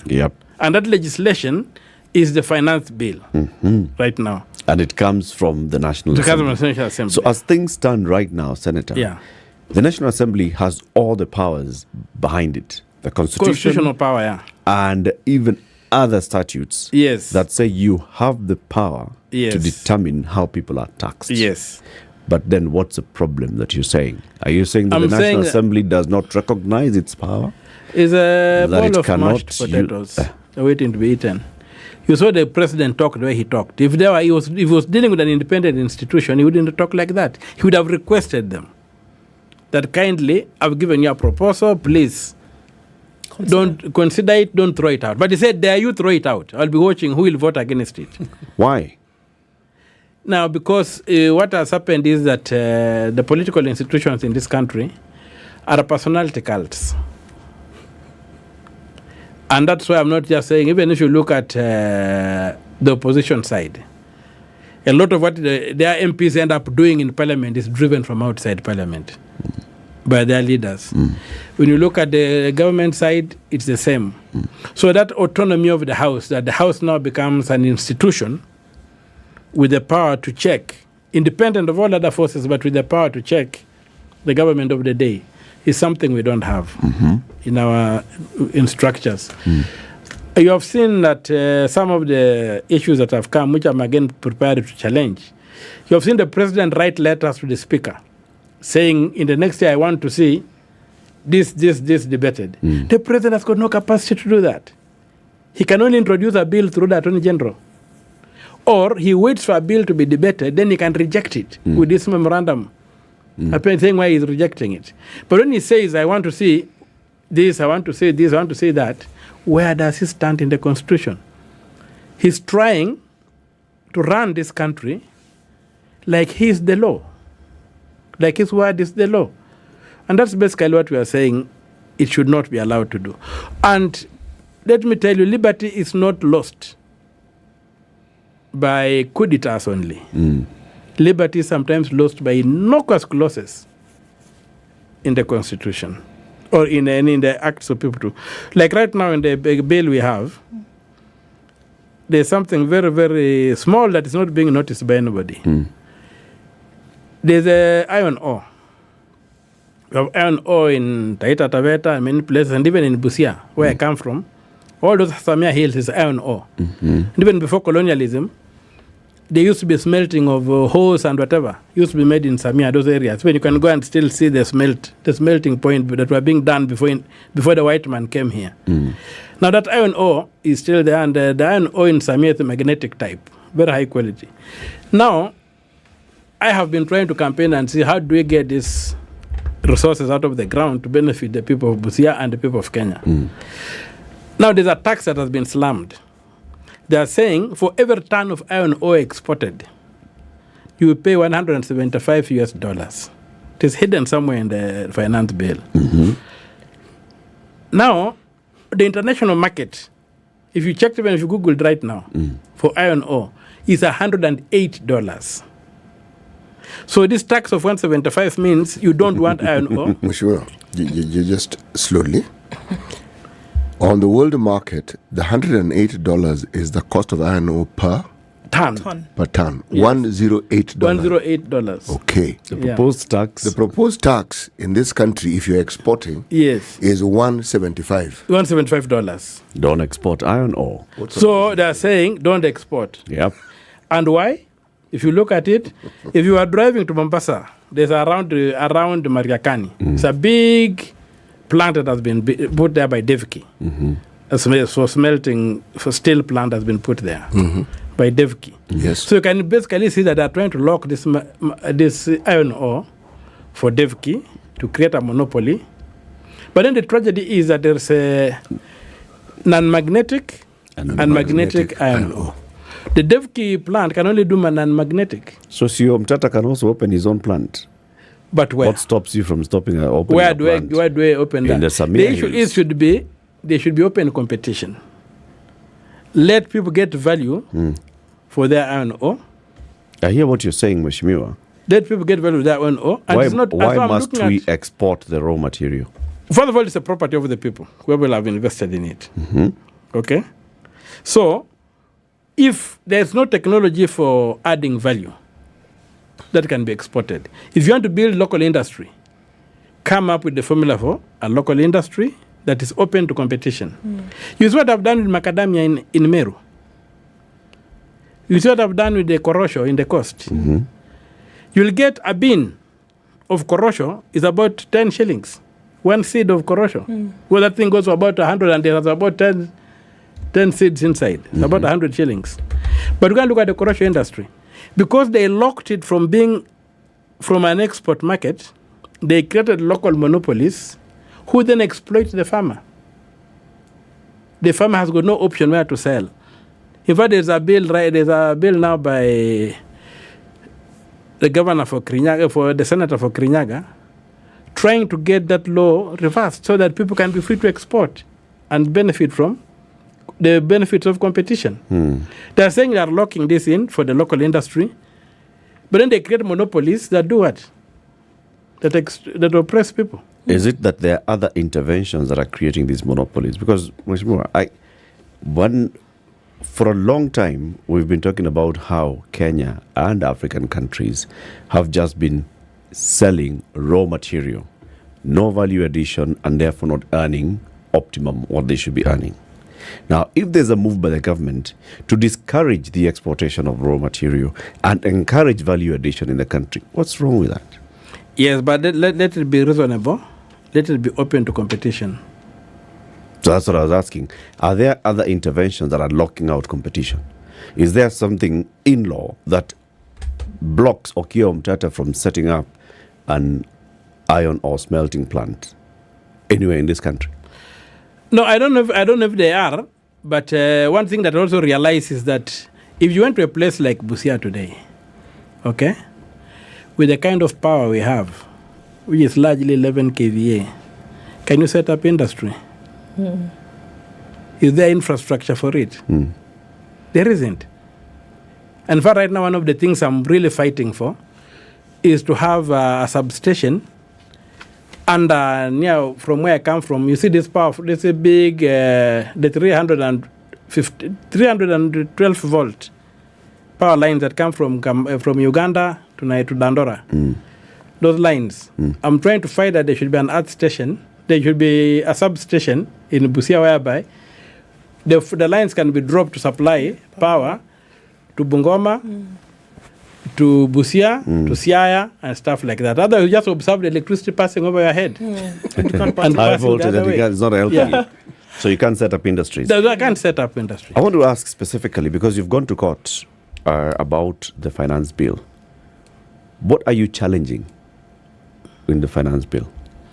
I'm challenging it a finance bill on two aspects, two broad aspects.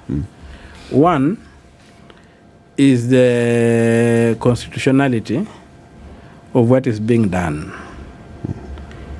The other one is the merit of what is in the bill.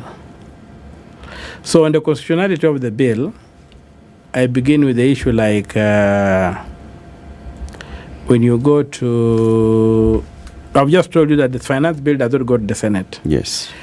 And yet there are very many laws that are proposed to be amended, which were enacted by both the Senate and the National Assembly. Mm-hmm. So how does one house amend laws that were done by both houses? Mm-hmm. And laws that affect devolution? Mm-hmm. Even take something like betting and whatever. The law on betting, first of all, is a devolved function. The national government is left with the policy. They are imposing taxes on betting and stuff. They are amending the Betting Act, which was enacted by the Senate and the National Assembly. So how does one house amend this kind of laws? You have been talking of housing. Housing is devolved. They are engaging in housing, then the Senate is locked out. How does it work? You see.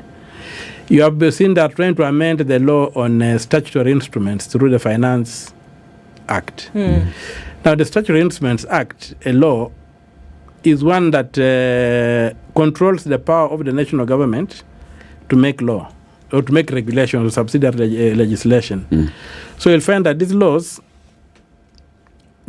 are supposed to expire after 10 years. Because Parliament donates the power to the executive to make regulations and some technical laws of a technical nature, which may not be available to Parliament to do. But then it requires that when they are made, they are brought to Parliament for approval. Then they have a lifespan of 10 years. There's a sunsetting clause. They expire after 10 years. And the executive is required to make a new request to Parliament if they want to continue to make new laws, whatever, to ensure that the power to make law remains with Parliament. Okay. Now, there's an innocuous clause deleting that 10-year sunsetting rule so that the executive can do what it wants. You see. So regulations can actually remain in perpetuity. In perpetuity. Right. So it is whittling down the power of Parliament, removing the capacity of Parliament to oversight the executive.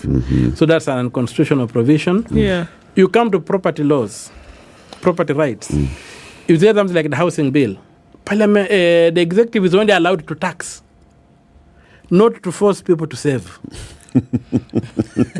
Under Article 40, you are supposed to, you can own property anywhere in Kenya and you can use it the way you want, provided you're not breaching the law.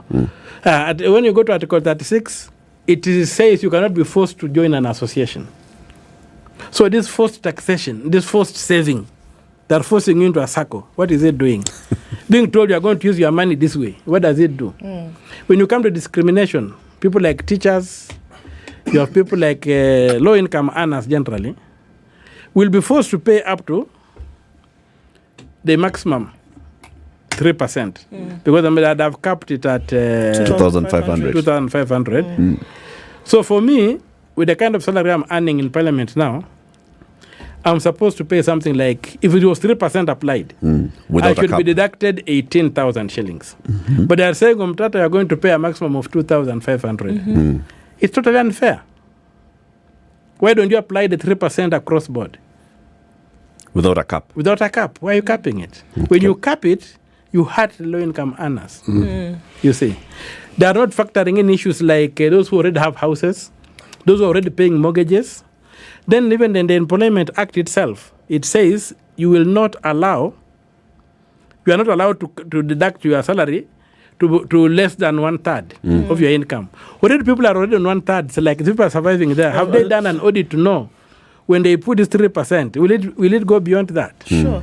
Senator, I have to ask. So then what is your prayer then to the court?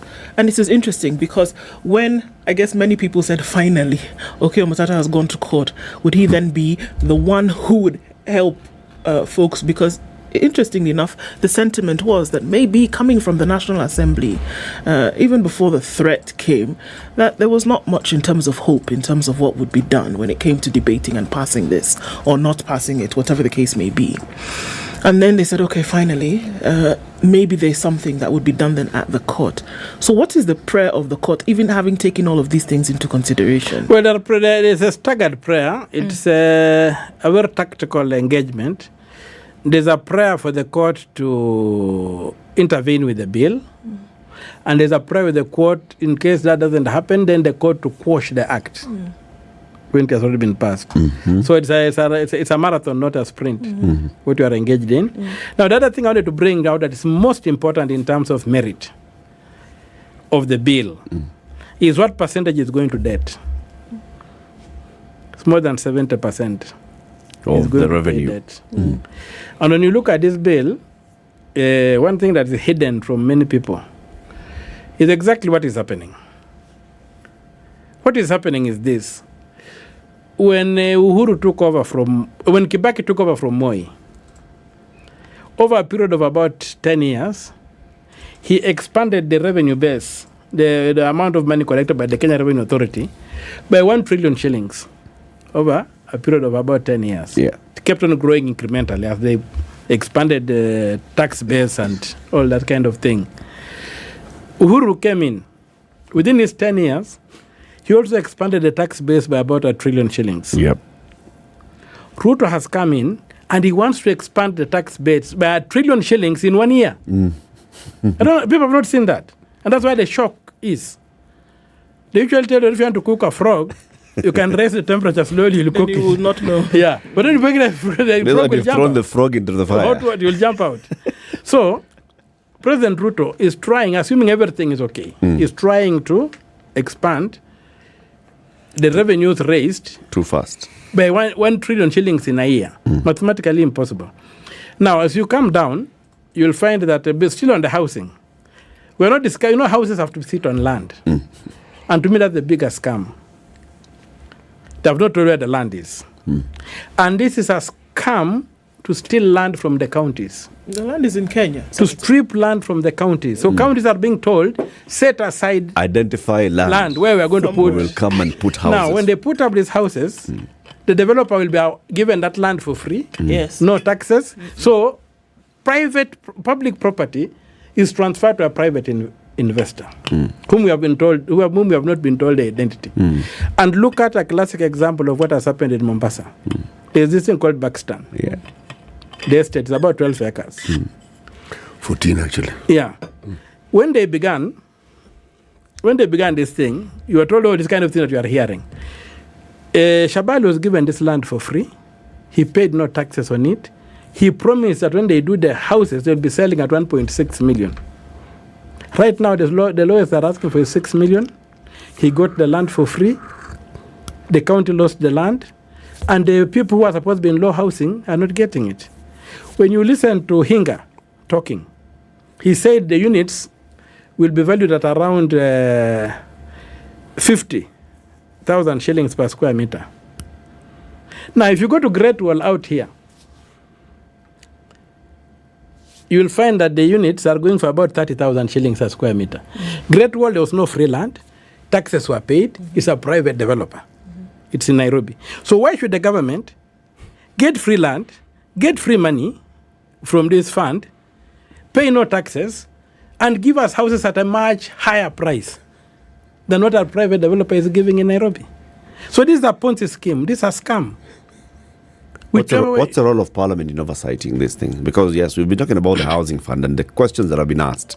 But those questions, the people that we send to our National Assembly and our Senate, such as yourself, we give you the power to ask those questions on our behalf, to oversight and make sure that the right thing is done. Yes, that is the ideal design of the... But I've told that the root problem is in the way that we have organized our political parties. They are personality cults. They are about an individual. And whatever individual who comes in, he sponsors, he carries a crowd whom he comes with. He comes with a choir. So he's the conductor. So he has a choir that sings to his tune. So we can expect very little in terms of checking the executive. So we are the ones who actually have done that. Because it's a total failure in Parliament. We're the ones who have given this one political leader all that political influence even over the other people that we send to Parliament. Yes. Okay, let's take a break. Okay. We'll continue this conversation shortly. 26 minutes to 8. Okiya Omtata, the senator for Busia County, is our guest this morning. The man has gone to court. He's challenging two issues, main broad issues with regards to the Finance Bill 2023. One, constitutionality of this issue, and two, the merits of the content of the Finance Bill. And that's what we're discussing. And also we're talking about what powers does Parliament have. Keep it here for that. Okay, as you're talking about all these issues of tax and all, there's an issue of filing returns. I hope you have filed your returns. Yeah, you do. The Parliamentary Service Commission has given you the P9. Yeah. And you have filed your returns. Yeah. It's important that everybody does that. That's what KRA is reminding us this morning. You have until the end of this month, file your tax returns. If you've got some tax to pay, the tax amount due, pay. If you don't have any and you just need to file nil returns, please do so. All in all, please file your returns. We'll be back shortly. This is the Situation Room, the only way to start your day. The man who looks at a beautiful girl and doesn't talk to her will end up serving lunch at her wedding. Aye, City. Do like that. My father has killed a mouse. Will he fail to kill a man? Ameua panya. Small mammal, big mammal. Mtu atamshinda. What are they saying? How are we comparison? I mean, you kill a mouse. What are they saying? What they're saying is, my father has killed a mouse. Will he fail to kill a man? Name, surprise. Someone's name. The name surprised you? No, the name is surprise.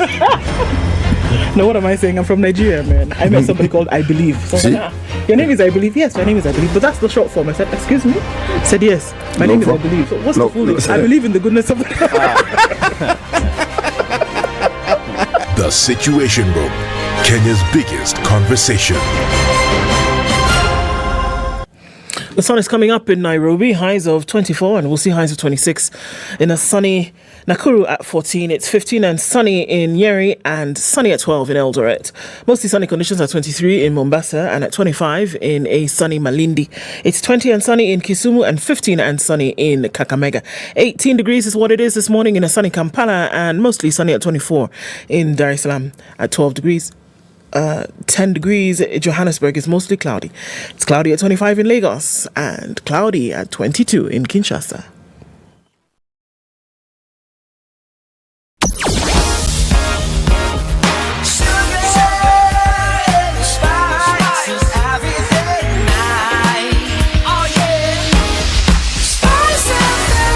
Spice up your life. All right, we're in traffic hour and we're looking at traffic coming in from all kinds of places around the city. It's not doing too badly on the Thika Superhighway. You're able to get through and use the service lanes this morning as well, and you should be fine. On Kiambu Road, it's heavy coming in. Many lanes now. Folks trying to get through that little borough, then out towards Muthaiga Square. It's busy on the Eastern Bypass. All of this coming from North Airport Road. It's spilling over, and some of it will go to Outer Ring, but folks heading in that Embakasi area are going to slow down some. On Gong Road, it's also looking pretty busy as you get towards the roundabout at the City Mortuary. Very busy on Magadi Road this morning, coming out towards the Bomas of Kenya. So that traffic continues this morning, and in traffic hour proper now, let's see what happens as we go along. Talk to us on Spice FM KE on Twitter as we keep things moving this morning.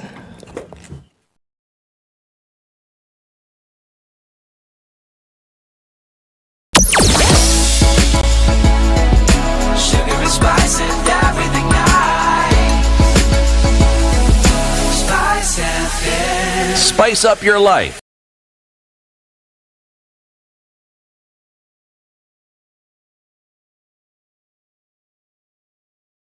Mature, intelligent talk every morning. Spice up yourself. The conversation continues today. Okiya Omtata is our guest this morning. Your hosts, Eric Latif, C.T. Muga, and Nduoko. Senator, you just reminded us about 20 years ago, or 21, the country's revenue was about 300 billion shillings. Today, it's about 1.8 trillion shillings. But we're having issues even with cash issues. We cannot send money to schools. School heads are saying we could actually send the children back home because we can't feed them. We can't send money to the counties because, as the national government, the national treasury says, having cash flow issues. Police bosses are saying, we actually cannot fuel police vehicles, and we cannot even feed the people who we are holding in our cells. It's a big issue with cash. But a lot of it, as we hear from the government, is going into paying debt. Debt is an issue. Why is it such a big issue? Yes, because we need to, first of all, it has not been audited. And that's why I'm saying that even at a constitutional level, we need to know what we are paying for. Just like I told you about the issue of exporting iron ore, it's a property, somebody has worked on it. So if you are going to restrict that part to export, Article 24 says give the reasons. If you go to that finance bill, it doesn't give a reason why they're doing what they're doing. If they were to give a reason, they say we are going to industrialize, we are going to incentivize, have incentives, you have given land, let people come and set up smelters here. We are giving this kind of incentives and whatever, and we are blocking export raw material. Justify it, but not just drop a line and you don't justify. So a lot of these things that they are doing, taking property of people without justifying, is there. Now this taxation, when you take money to pay for this debt, and people have said Kenya, in fact, if you look at the figures, Kenya has overpaid its debt. We do not owe anybody anything. We have overpaid our debt by more than 1 trillion, 2 trillion shillings. So if you look at the figures in terms of what we have legitimately borrowed and what the government has been paying over the years, when you do a balance sheet, you find that we have overpaid the debt. So this money that keeps going out, Senator, when we pay, they don't subtract from what has been borrowed. Those are the things we want. And these are the questions, Slamo like Kamau Thuge, Professor Ndungu, you have got Rotich, you have got Ruto, you have got Uhuru. These are the questions they need to answer. Senator, sorry, let's just go back a bit, because we're saying essentially that money has been borrowed by the country. Yes. From whichever body it has been borrowed. Yeah. Over years, money has also been paid back. Yes. Now, what you're saying, just for clarity purposes here, is that Kenya has paid back the money that it has borrowed. Yes, according to the books of the government. According to the books. Yes. So the question, where this money that goes to, the reason why when money comes in from wherever it comes, the reason why it cannot go to these other places, counties, education, etc., is because, first of all, according to the law, you must then pay your debt. Yes. So where is this money going? If, according to what you're saying, that if we have Kenya's debt has been paid, where is this money going? And what about the money that continues to be borrowed? Money that's due, Eurobond is due in another 11 months. Yes. How would you say that it's paid if it's clearly not paid? Yes, because what is happening is that there's theft on the revenue side. And we have even seen this with the counties, whereby, I'm going to give an example of a county. When the county, the governor is given all the money for the county goes to the governor. Although right now we are trying to struggle to a law that separates the county assembly's money, should be the speaker should be accountable, and then the governor should be accountable by the other side. You have seen a situation whereby, do you see, because the county assembly is audited separately, and the governor is audited separately, the governor will show that in his budget, he gave the county assembly 10 shillings. Yeah. So they will audit him and show that 10 shillings went to the county assembly. Yeah. Yet, the county assembly received 7 shillings. So when the auditor goes to the county assembly, you will audit the county assembly for 7 shillings. Not for the 10 shillings the governor. They never connect these two books. So there have been the same problem is happening here. But it's the same auditor. It's the same auditor, but then they audit them separately. Okay. So you'll find that unless you go now an extra mile, you as a citizen, and say, okay, the governor said he gave the county assembly 10 shillings. Did the county assembly receive 10 shillings? Most of the cases you'll find that the county assembly received 6 or 7 shillings. 4 shillings disappeared in between. So if you go looking for if you go looking at the procurement and those kind of things, you don't see it is not stolen through expenditure. It is stolen on the revenue side of things. This is what we are also dealing with at this level, whereby money is taken out to go and pay. You remember sometime earlier when President Uhuru was the finance minister, and they came out the issue of computer error. Yes. 10 billion shillings, that it was a computer error. Yes. That's the kind of theft we are dealing with. They took money which was included at 10 billion from the consolidated fund to finance the budget. But they developed a budget that was less by 10 billion. So the National Assembly worked on a budget that was less than 10 billion. So it was just the civil society which said, okay, look here. What the National Assembly received is less and appropriated for, is less by 10 billion. Why did this 10 billion go? Then they began saying it was a computer error. So that kind of theft on the revenue side is what we are dealing with the question of public debt. They keep taking money from the exchequer, purportedly to pay the debt. Then they don't pay. So the debt remains. Because according to you, if they had paid, would they see the record? No debt. Okay. Wait, but the money leaves the exchequer. The money leaves the exchequer. So what we're asking is the destination of this money. Yes. Because it isn't towards paying the debt. It doesn't go to paying the debt. And that's why I'm saying we must have a public audit of the accounts of government. Because the records are there. Senator, we have an independent institution called the Office of the Auditor General. Yes. The job and mandate of that institution is to do exactly what you're asking. Yes. To audit government books. Are you saying that they haven't been doing that? They audit government books like standalones. They don't cross-check. They're like a calculator. They behave like a calculator, not the man who made the calculator. You see? You can have artificial intelligence and you can have the human being. We'll go beyond artificial intelligence. Okay, the maths is okay here. The maths is okay here. Can we compare and contrast? Okay. So when they go to audit the treasury, the treasury simply says, we gave out 10 shillings to the executive, whatever. 10 shillings left the consolidated fund. But now they don't go the extra case to show that what has been declared that they gave out, was it received on the other end? Now that is where you and me come in. To say now this Auditor General is just a mechanical thing.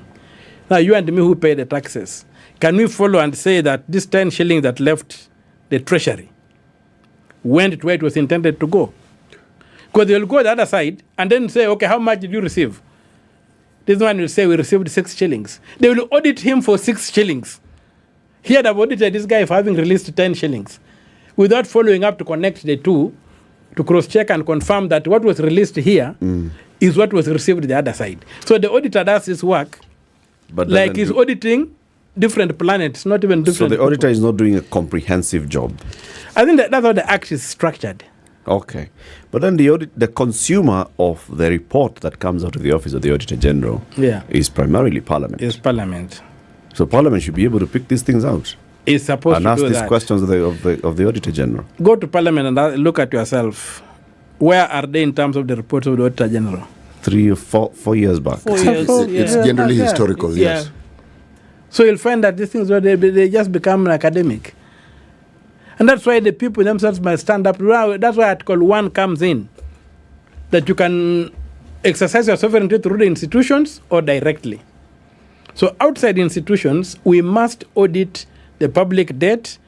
And the people like Professor Njuguna, like Tuge, and all these guys who have been in money, working like Joseph Kinyua, must be brought before the public to tell us where is this money.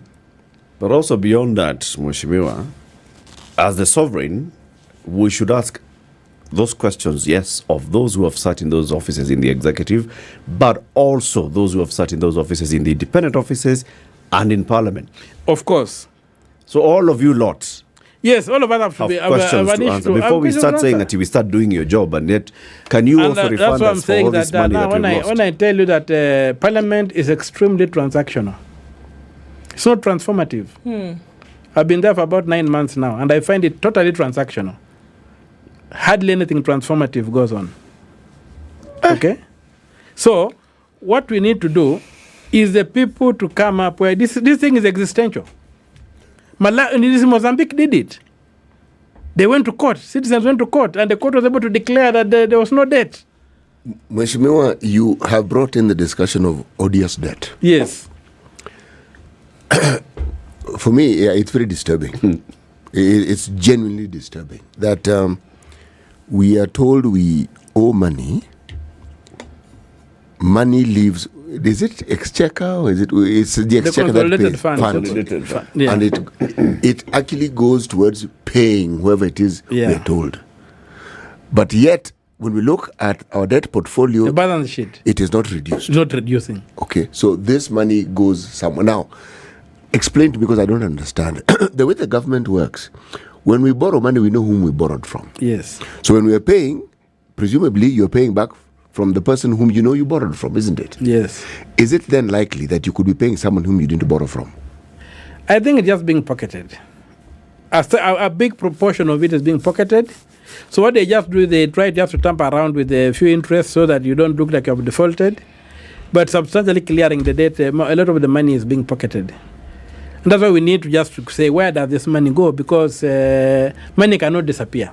But then, Senator, if you borrowed money from a bank today and you have a repayment plan, right? You're supposed to pay interest plus installments, X amount, either quarterly, monthly, whatever period. And it's known to whom you're repaying the money, yes. When the amount of money is due and you don't pay the bank, you pay Okia, the bank will raise a question. And that's why what we are facing today. Are we Kenya is at the risk of defaulting. And that's why the president is trying to say that let us squeeze everything we can in 1 year to raise 1 trillion shillings. Expand whatever it is. So that's what exactly what has happened. Now the debts we have reached due. a point of no return. They are due. Because we have been tampering around with the repayment plans. And that's why we must come down and audit these debts. Some of these debts even did not reach Kenya. The money did not reach here. The money was paid offshore. There was a time the Uhuru government amended the Public Finance Management Act to allow for them to create offshore accounts to make payments offshore, because under the law, all money by government should come to the consolidated fund. Parliament should then decide to appropriate that money, and the control of budget should control how it is now spent. You see? Yep. Take an example of the SGR. Not a coin came into this country from China. All money was paid in Beijing. The debt was factored here. And that's one of the things I fought until the Court of Appeal agreed with me and said that this thing was unconstitutional. And that's basically an odious debt. We are now in the Supreme Court slugging it out. But the issue is, money should come to Kenya, then Parliament should decide how that money is used, and then the control of budget supervises how the money is used to ensure that it's value for money. That's why these people came up with that vehicle, where they amended the Public Finance Management Act and purported to override the Constitution with an act of Parliament, and now they borrow money offshore and keep it offshore. Is this the same issue that Edward Ouko raised on the 2 billion euro bond, the one where the president almost went ballistic on? And he nearly fired him. Was it for me that I went to court and stopped the firing of Ouko until he finished his term? Ouko stayed in office because of my court orders. Ouko wanted to go to America to look for the money. Yeah, to look for the money. Because that money didn't come to Kenya. Did not come here. And now that money is due for payment. This money which didn't come to Kenya. It's due for payment this year. Okay. And these are the things we are saying. We must, as people of Kenya, step up to the plate and say, let us now check. You have a house girl, okay? You have a baby. You buy all the formulas and whatever. But when you come back, you find your baby has got kashako. You wonder. What is happening. And the housemaid is flourishing. You see? So the maid is eating the the baby's food. And the time has to come to fire that maid. You've given it a different perspective because, for the last few weeks, as humorous as that is, for the last few weeks we've been here complaining, saying, you know what, you're taxing Kenyans more, you're asking them to give money more, and then to say that you want to essentially fund the government. But you're giving it a totally, a different perspective here, whereby we're saying, actually, no. What's happening is that the things that you're telling us that this money is for, they're actually not for. And for citizens to be more involved when it comes to interrogating some of these matters, we come to the fact that a lot of times citizens are encapsulated with a survival on a daily basis. Yeah. Okay? So here you are and you're waking up in the morning, you read and you're told that schools will close because where you've sent your child perhaps they don't have enough. Yeah. Somebody's going to be sick and you're going to have to contribute towards that. You said NHIF. NHIF now is not paying. Exactly. So then you go to hospital even with the said contribution that you've made and your card will not function. Yeah. Right? So those are the things that we're talking about. At the same time, we are saying, let's have some participatory governance on the side of citizens. Yeah. How do we create that? How do we do it? Because look, you've done this very, very well. You've almost mastered the art of being able to go and litigate on many times behalf of the citizen. How do citizens get more involved in this to really understand the nitty-gritty of what is going on? Because here we are getting perspectives that perhaps we had not considered previously. And saying, Kenyans, be aware of what is really happening, take off the scales from your eyes and see what is really going on. Yeah. Who helps to remove those scales? There's supposed to be a lot of, say, political education, not necessarily civic education. There's been a lot of civic education telling people you vote here, you take here, you should get a paper. But the political education is what has not happened in this country. For people to realize, I've been seeing a clip by Margaret Thatcher the other day on taxation, where she says that the government does not have its own money. So you cannot talk of public funds. We are not going to talk of government money. It is taxpayers' money. So if it's your money, and you know very well if it's your money, even you, right now, if somebody wanted money from you and it's your money, you will have to say, you'll have to ask this guy questions, why are you taking my money? So those are the kind of things we need to do. So this country needs political education. And that could only come through political parties. If we had political parties that are serious in terms of governance, and not as vehicles of driving people to assume high office, vehicles of entering office, but vehicles that shape policy and demand good governance, then those kind of things would help people. So the country needs political education. For everybody to understand. To understand what is really happening and what we mean by a state. What we need, even look at the name of Kenya. The Republic of Kenya. Yeah. What does the word republic mean? It's a government of law, not a government of men. Yeah, we are not a kingdom. We are not a kiosk. We are not anything else. We are a republic. We are a republic. Yep. So the word republic, people don't even understand what it means. They think it's a decoration. It's not. It means a certain system of governance.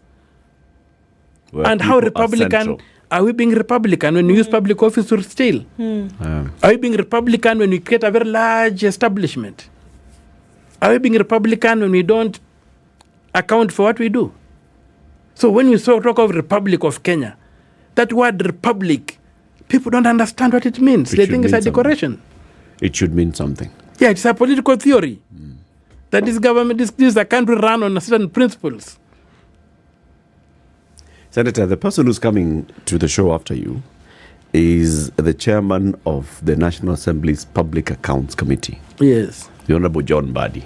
What question would you like us to ask him with all those things that you've said? Just ask him if they are going to move a motion to audit the public debt. Because all these things, 70% is going to pay something fictitious. Is this committee ideally the committee that should take up this job? Yes. In the National Assembly? And because I've locked us the Senate out of many issues, given what Uhuru did. But I'm personally fighting to get those things reversed so that the Senate can participate in many matters directly.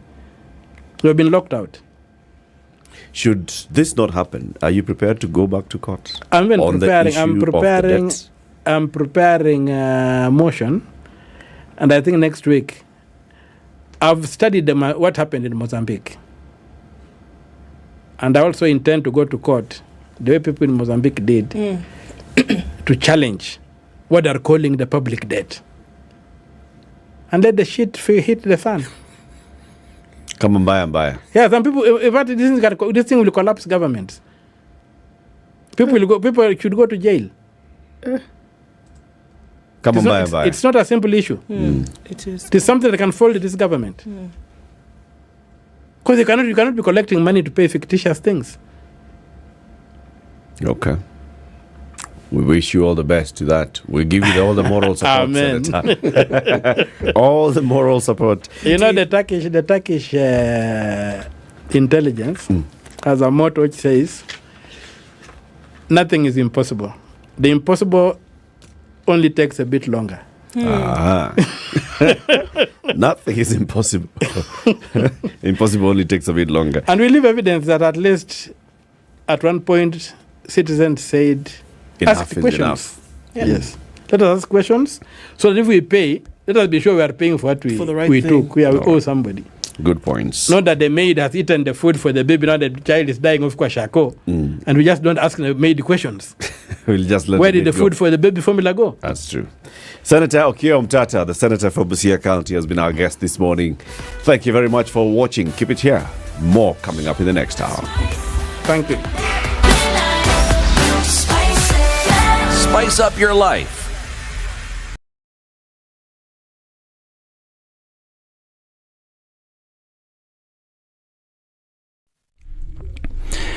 Good morning, this is Newswire. I'm Dennis Aseto. President William Ruto, Deputy President Rigathi Gachagua and other leaders including First Lady Mama Rachel Ruto have arrived at the Safari Park Hotel for the National Prayer Breakfast, the venue for today's event. Opposition leaders have boycotted the annual event. To continue to follow up on this developing story, we'll be bringing you the very latest in our subsequent news bulletin.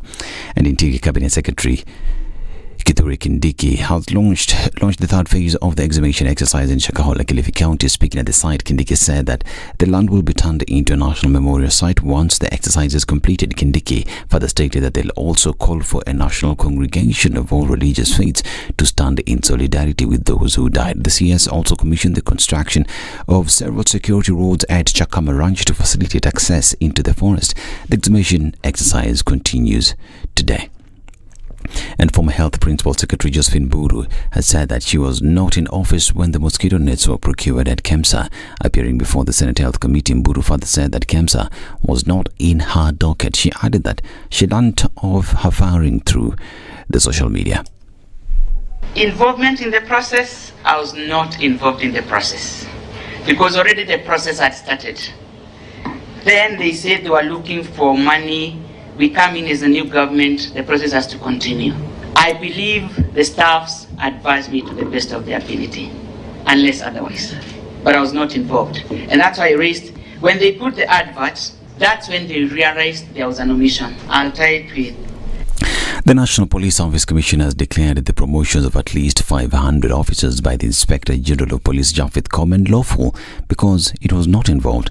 The promotions were announced by Inspector General of Police Japhet Komen, but the Police Commission Chairperson Eliud Kinuthia immediately issued a statement through CEO Peter Lay declaring the promotions null and void. He said Komen has no such authority in law because all promotions are done by the Commission. Lay argued that it cannot ascertain the merits of the said promotions as there are no related vacancies declared or approved by the Commission.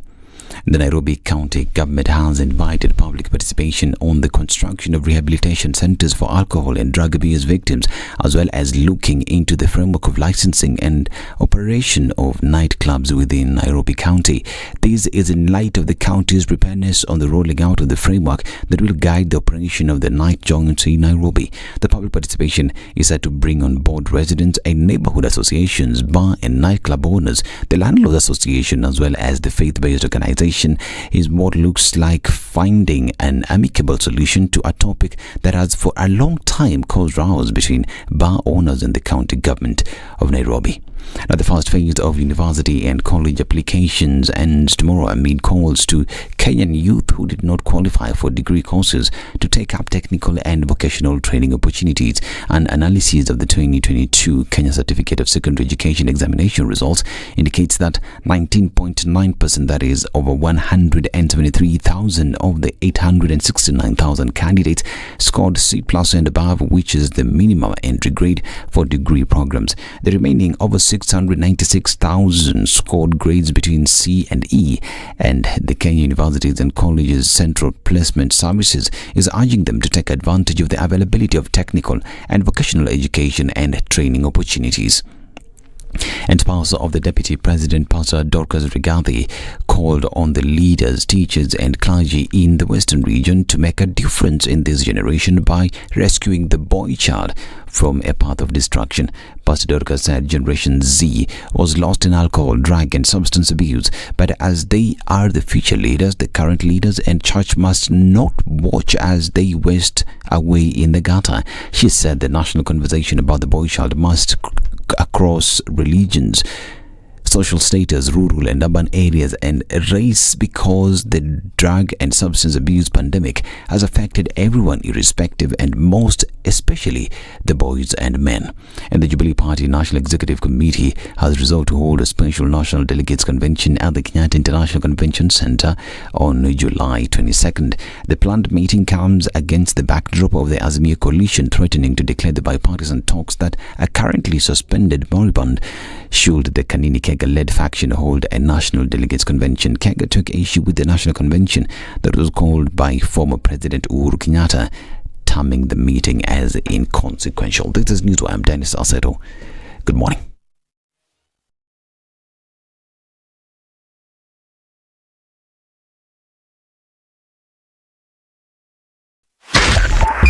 .5 Spice FM, Kisumu. Traffic on Gong Road this morning, and it's going all the way into the city. And we're going to look at that, connecting with traffic then coming into Langata Road. And that's coming off of Bomas. Oh, let's look at Raila Odinga Way, where there's some traffic getting out towards what is coming off on Gong Road. It's busy then going towards Aerodrome. Uhuru Highway, quite busy as well. My goodness, Kiambu Road is a mess, an absolute one. Many lanes trying to get towards Muthaiga Square, so it's going to slow folks down considerably. You might want to go in the other direction, but they're going to get stuck on Limuru Road, which is also a twinning in terms of messes this morning. The Thika Superhighway, also some traffic continues. It's a busy Wednesday morning. Let's know what's going on where you are. Still moving, so not bumper to bumper, but busy. Spice FM KE on Twitter. Let's talk there and keep things moving this morning.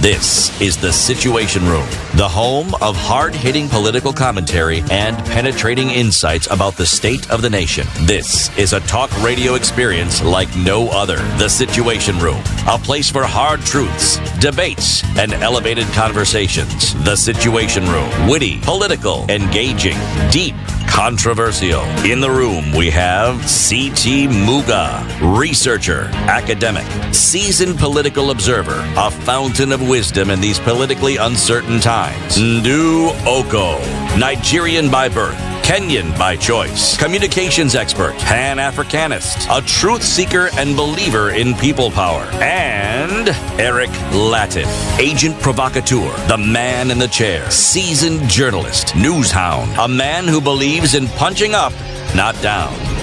This is The Situation Room, the only way to start your day. How you doing? Thank you very much for keeping it locked on Spice FM and KTN Home and on YouTube and Facebook. This is Kenya's biggest conversation. This is The Situation Room.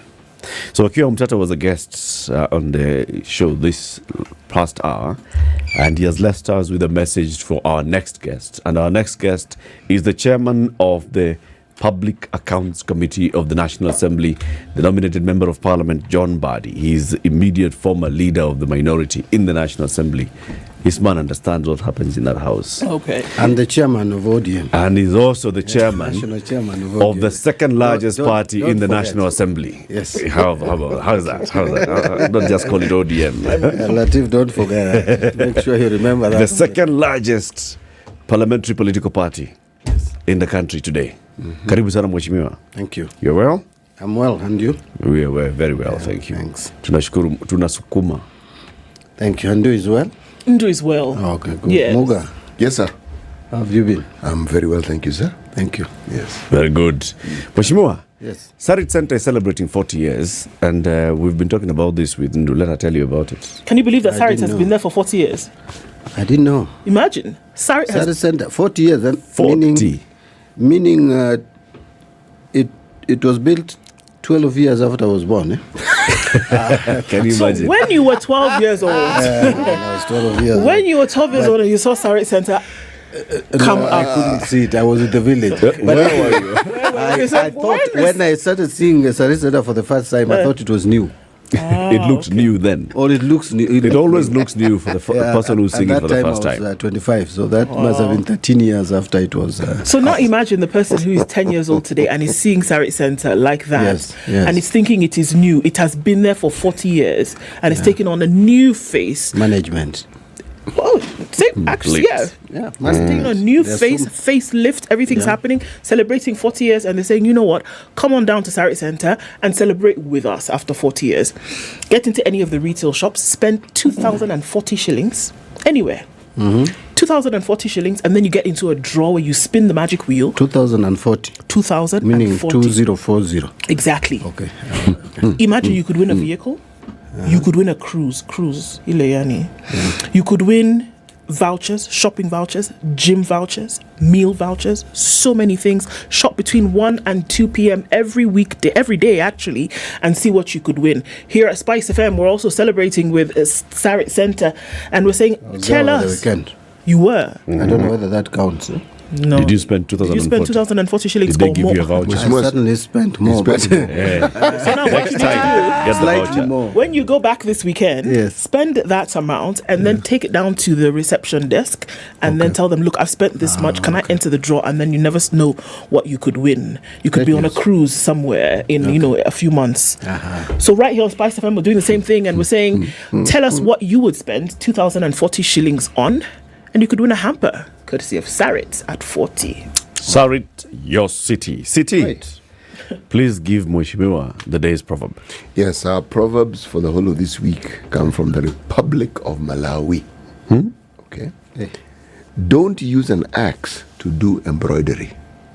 Huh? Don't use an axe to do embroidery. That if you can, What do you understand from this proverb? What are they saying, the Malawians? No, I don't know. Don't use an axe to do embroidery. Embroidery? You can just understand. You know, if everything has its use. That's the way I understand it. Correct. Everything has its use, so make sure you use it correctly where it should be used. Correct tool for the correct job. Yes. That's it. That's it. How would you interpret that now in everyday living? In everyday living, I would use it where I would say make sure that you do things at the right time. What you should do in the morning, do it in the morning. If you wait to do it in the evening, you may find that is now not the appropriate time and the relevant time. Is not appropriate. Very good. Very good. Makes sense. It makes sense. So there's a lot that's happening. Parliament is back and everybody's looking at what will be happening in Parliament. Of course, it's budget month. You will be discussing the budget estimates and approving the budget, the government's expenditure for the next year. And then you will be discussing the finance bill and approving the budget's sources of revenue for the next year. Of course, the finance bill is the hot potato item. Everybody's talking about it because it's talking about how much the government will be getting from us. And there's been all this conversation about, in fact, the last hour when we were having this conversation with Okiya Omtata, he's gone to court and he's taken this matter to court. But he's also saying the National Assembly, the way it is right now, the way it's constituted, our political system, the way it is, it's just mashed potato. That the National Assembly cannot stop the will of the executive from passing. Do you agree? Yeah, to some extent I agree, but I don't want to restrict it to just National Assembly. It's the Parliament. And I'm saying that because Okiya Omtata sits in the Senate. The Parliament, as presently constituted, cannot effectively hold the executive to account. Why? Because the executive has forced majority in both houses. I say forced because the people of Kenya, actually in the National Assembly, the people of Kenya did not give Kenya Kwanza majority in the National Assembly. Actually, they gave Azimio la Umoja majority. But our politics is not so clinical. Our politics is still messed up. I don't know, I don't want to use this word maturing democracy because we have misused it. We became a multi-party democracy again in 1991. That's quite some years ago. And so if we are still giving excuses, over 30 years, if we are still giving excuses that we are maturing, I don't know when we'll mature. We had majority in the Azimio, comfortable numbers. But now, immediately, Kenya Kwanza was pronounced as the winner of elections, controversially, of course. Then, the next thing you saw was a number of MPs elected under Azimio, moving, some even irregularly. In fact, all of them started moving irregularly, including the UDM, which had to formalize their breakaway later, their exit later. But they exited illegally, even before the time that was allowed in the law lapsed. So now where we are is you have a number of political parties which are supporting or which were elected under or which were under the umbrella of Azimio joining Kenya Kwanza. As if that is not enough, Jubilee, which is still very strongly and firmly in Azimio,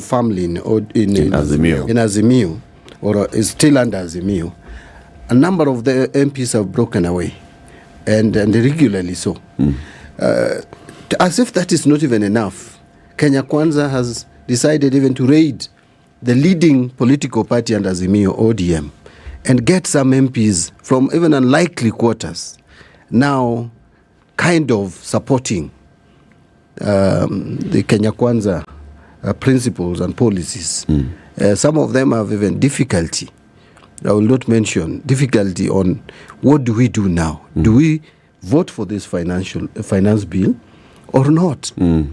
Because you see, the president is threatening those who will not. In fact, his deputy was categorical that if you don't support the finance bill, don't expect read development in your constituency. Something unthinkable, unheard of in a democracy such as ours. And then the president follows it the following day. Instead of correcting that mess, the president the following day says, I want to see, without elaborating, I want to see those who are going to vote against. And then he hides behind that those are the people who don't want employment. It's accountability for now, the people. If you ask me, we are in very difficult times. I think it is evident that Kenya Kwanza is really showing its true colors, even before 1 year is gone. Dictatorship. And so you don't expect, we have been in some conversation, informal of course, with our colleagues. In fact, a number of them were like, we want to absent ourselves that day. But I was telling them, you don't have to. I remember when we were passing a VAT on petroleum products at 8%. Remember, we rejected that amendment.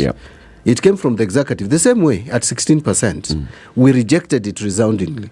And when it went to the president returned it, said he's returning it with a memorandum. We threatened to shoot it down. The president had to enter into some negotiation with us and reduce the percentage to 16%. To 8. So to 8%.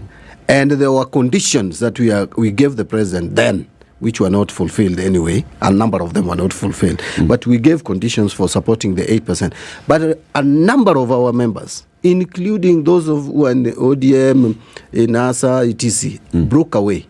And Parliament almost got 2/3 for the first time.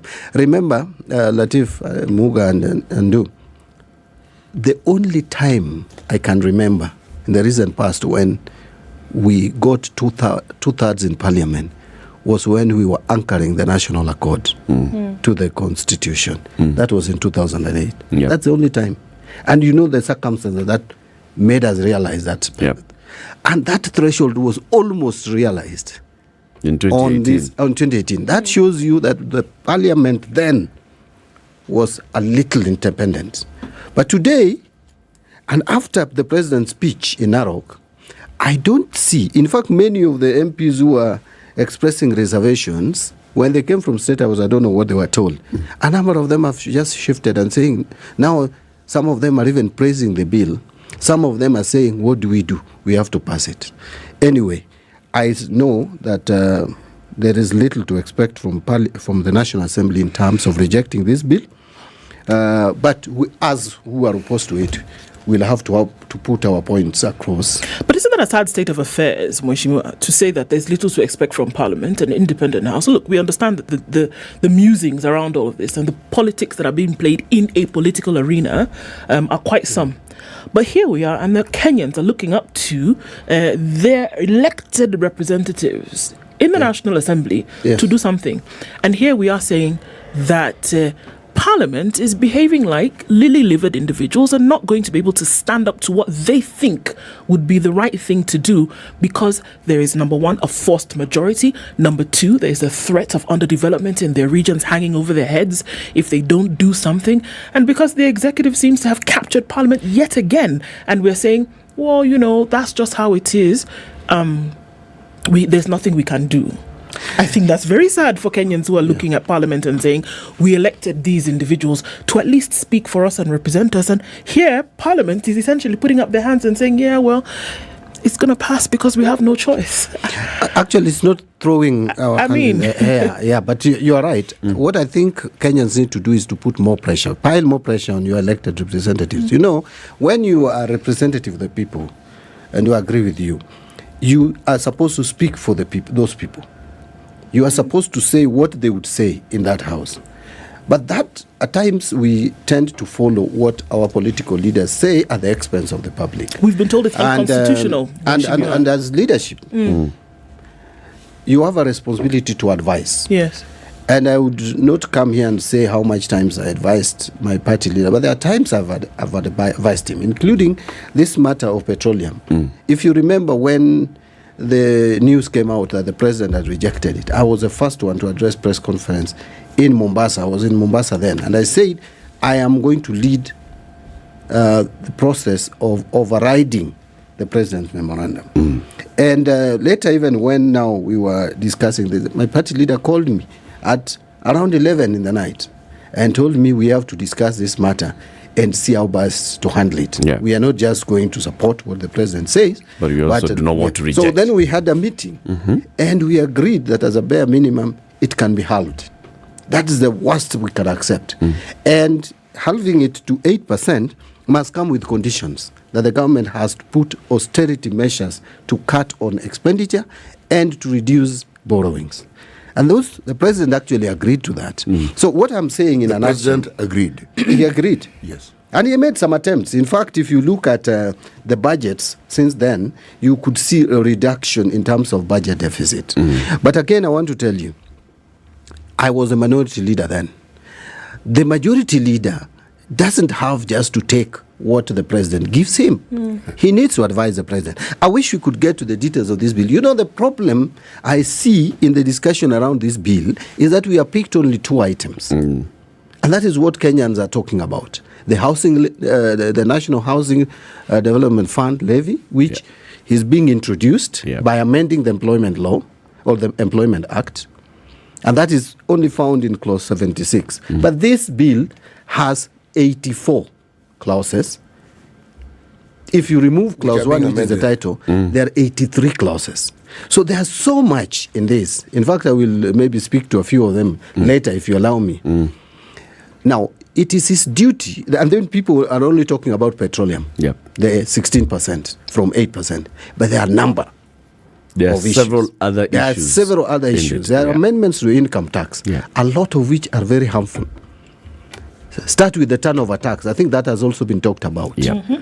Today, if this bill passes, it means that someone whose total sales per day is 1,370 will qualify to be taxed.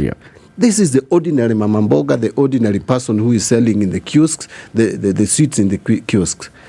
And you are taxing that person at 3%, up from 1%, which President Uhuru left. And you have brought the threshold to 3% of that 1,000. Yes, and that is found in Clause 9 and Clause 24 of this bill. Another thing that I think I need to mention right away, before let me leave the income tax a bit and go to the VAT, value-added tax. Immediately this bill passes, Yeah? Under clause 28 of this bill is a petroleum product. Clause 30 is talking about insurance compensation. Now, if your vehicle, if you get involved in accident, and insurance company compensates you, which is an indemnity. Indemnity is supposed to restore you back to where you are. That now becomes an income in the definition of Kenya Kwanza government. How does insurance compensation become an income? It is a compensation. And then that is going to be taxed at 16%. So it means if you are given 2 million, you have to lose 16% of that, which is 320,000 shillings. Out of the 2 million, you will only now have 1,680,000. And it's all insurance. Million, yes. That is all. This is just insurance. All insurance. Health insurance. No, it's actually talking about property. Okay. And those. So general insurance. Yeah, general insurance. Okay. In the event border, who gets involved in an accident, and the bicycle is broken and then is compensated by insurance company, will have to shed off 16%. What kind of law is that? Yeah, I will not talk about clause 31, which is the imported digital services, but I will go to clause 33 of this bill. Very harmful. You find there all construction materials for tourism and recreational facilities are now going to be subjected to VAT. Now, the question is, have we recovered in terms of tourism sector after COVID? The other thing that is there, maize flour, cassava flour, and wheat flour. In fact, we are asking the problem that Kenya Kwanza has with unga. They don't want the price of unga to come down.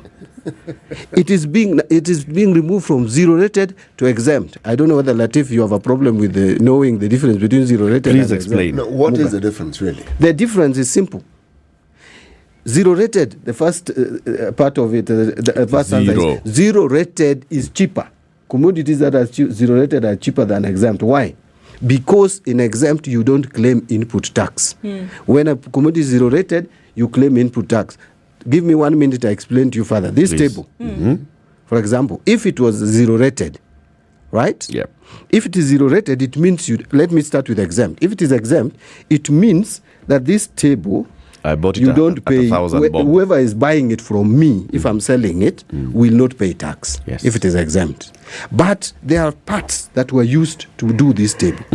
There was the timber, there were the nails, etc. If I paid VAT on those ones, if it is exempt, I don't claim the VAT that I paid. You can't if claim it is zero anything rated, that I used. And yet you actually paid VAT on those ones. You paid VAT on the screws, on the rivets. Exactly. Okay. But now, if it is zero rated, I will claim the VAT that I paid on the parts that made this table.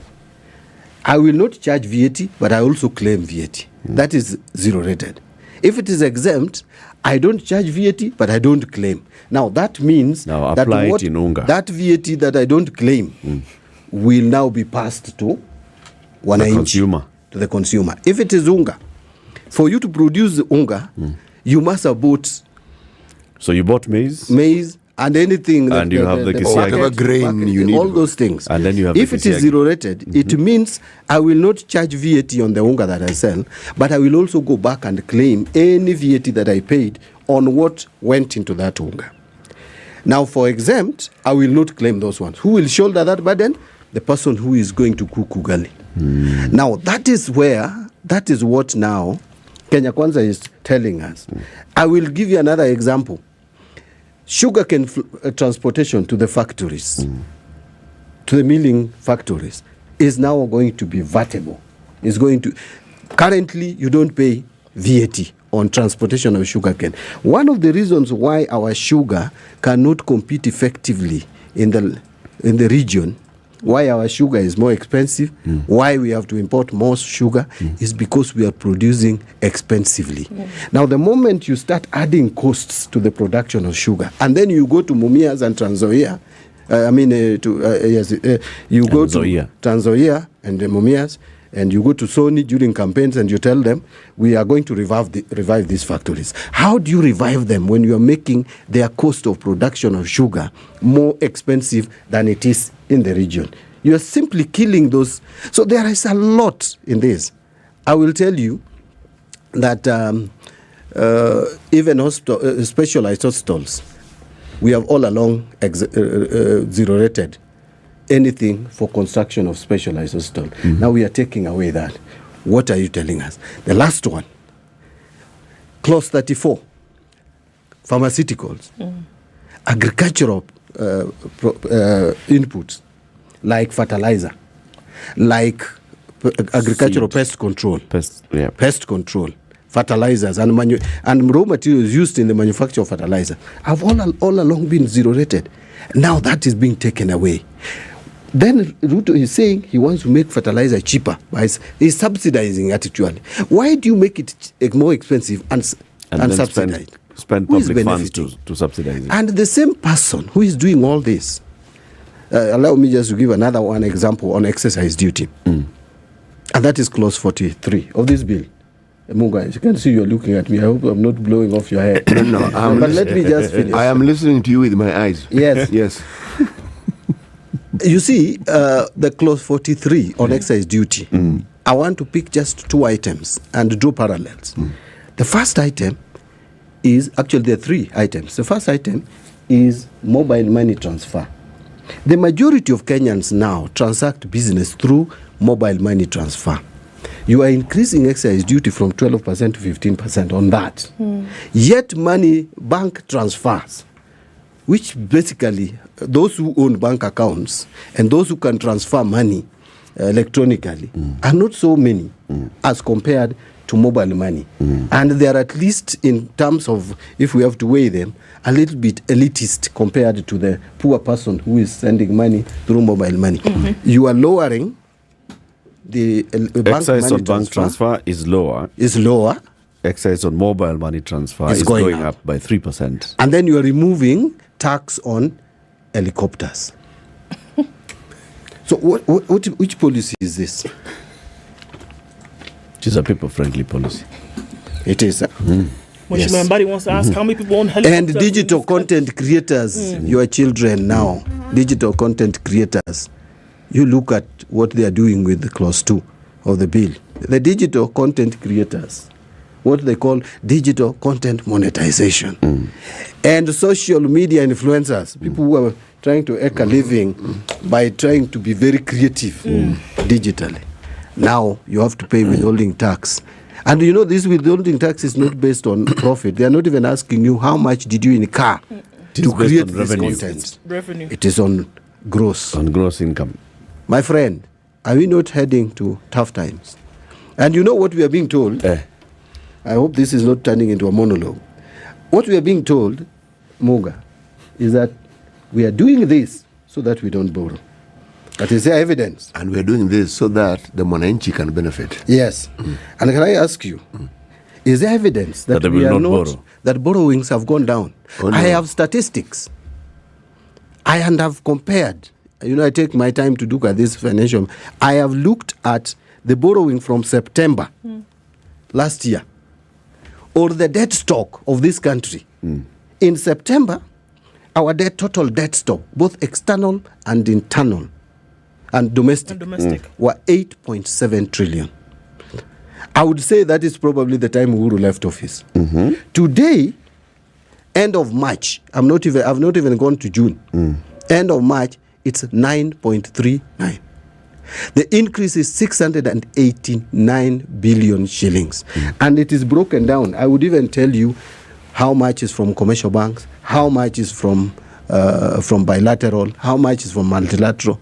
I have them here. What's a bigger percentage? Is it commercial or multilateral? 600, it is bilateral. Bilateral is more. Yes, 200 and something is bilateral. I have it. I wish I could read it. But that is not enough. Compare that similar period when Uhuru was in the office. See, they have been saying Uhuru was borrowing more. When Uhuru was in the office, September 2021 and March 2022, compare that. Is it the same period as September 2022 and March 2023? The increase in debt stock was 405 billion. Let's take a break. It's 27 minutes to 9. John Mbadi is the nominated member of parliament. He's the chairman of ODM. He is also the chairman of the National Assembly Public Accounts Committee. Hey! Hi. Have you filed your tax returns? When is the deadline? End of this month. I'm a Kenyan. Last day. Kenyans have to wait for the last day, but this is obvious. And you're a CPA. You're not you're leading by a bad example. No, but so long as I file the VAT returns without defaulting, it's okay. It's okay. Yes. Well, yes, you still have until the end of the month. Okay? And that's the message Why do you want to harass me? That's the message that KRA is I've sending. been paying taxes, so... You have been paying taxes, or you even have not had an income. Please just log on to your KRA portal and file your returns. You can file from nil return, or you can actually go and even declare your income and subtract everything else, and what is left and is owed to KRA, pay, like what John Buddy will be doing at the end of this month. That is what KRA is telling you, kra.go.ke. This is the Situation Room, the only way to start your day. Bro, the game is about to start. Let's go. Yeah. But just give me a minute, man. Malize. What's up? Who are you chatting with? I'm just filing my returns, then we bounce. Because I hope you remember the deadline is June 30th. The game will start, banner. Where it doesn't take time. And yep, I'm done. That was fast. Where? Show me how you've done yours, because I don't want to pay any penalty. Just log into itax.kra.go.ke and file your returns. And if you don't know how to, just go to KRA's YouTube page and watch a tutorial. It's that easy. Allah, filing returns is easier than cooking. Easy peasy, mse. Kenya Revenue Authority reminds all PIN holders to file their 2022 tax returns on or before 30th of June 2023. For assistance, call 0711 099 999 or email callcenter@kra.go.ke. You can also visit any of the KRA service centers or any Huduma center countrywide. Kenya Revenue Authority. Tulipe ushuru, tujitegemee. Bro, the game is about to start. Let's go. Yeah. But just give me a minute, man. Malize. What's up? Who are you chatting with? I'm just filing my returns, then we bounce. Because I hope you remember the deadline is June 30th. The game will start, banner. Where it doesn't take time. And yep, I'm done. That was fast. Where? Show me how you've done yours, because I don't want to pay any penalty. Just log into itax.kra.go.ke and file your returns. And if you don't know how to, just go to KRA's YouTube page and watch a tutorial. It's that easy. Allah, filing returns is easier than cooking. Easy peasy, mse. Kenya Revenue Authority reminds all PIN holders to file their 2022 tax returns on or before 30th of June 2023. For assistance, call 0711 099 999 or email callcenter@kra.go.ke. You can also visit any of the KRA service centers or any Huduma center countrywide. Kenya Revenue Authority. Tulipe ushuru, tujitegemee. It is time for you to take your farming business to the next level, no matter how big or small your farming venture is. Agritech Africa and GrainTech Africa are inviting you to come and learn the latest technologies in agriculture, dairy, livestock, poultry, and grain farming. Over 150 exhibitors from all over the world will be at the KICC Nairobi from June 15th to 17th to show you how agriculture is being done globally. Entry is free. Sunny conditions in Nairobi this morning. It's 16, highs of 24 and lows of 13. It's 16 in Nakuru, highs of 26 and we'll see highs of 24. In a sunny Nyeri at 15. It's 16 and sunny in Eldoret, highs of 25. And looking into a sunny Mombasa at 24, it'll go to highs of 30. It's sunny in Malindi at 25, also going to highs of 30. 20 and sunny in Kisumu, highs of 28 and highs of 28 as well. In a sunny Kakamega at 18. At 21, it's mostly sunny in Kampala, highs of 26, and we'll see highs of 28 in a sunny Dar es Salaam at 26. It's 10 degrees, a foggy, freezing morning in Johannesburg, highs of 21, and partly cloudy at 25, highs of 30 in Lagos. 22 and partly sunny in Kinshasa, we'll see highs of 31 and lows of 22.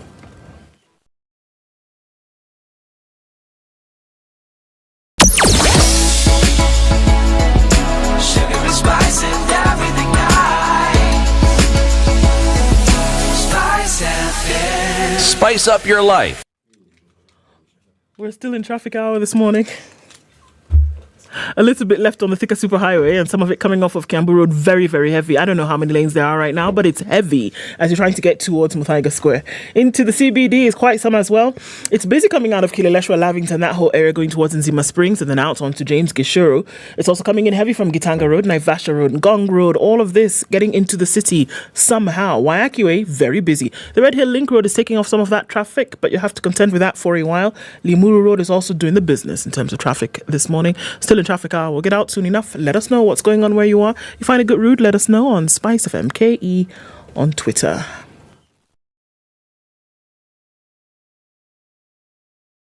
Mature, intelligent talk every morning. Spice up yourself.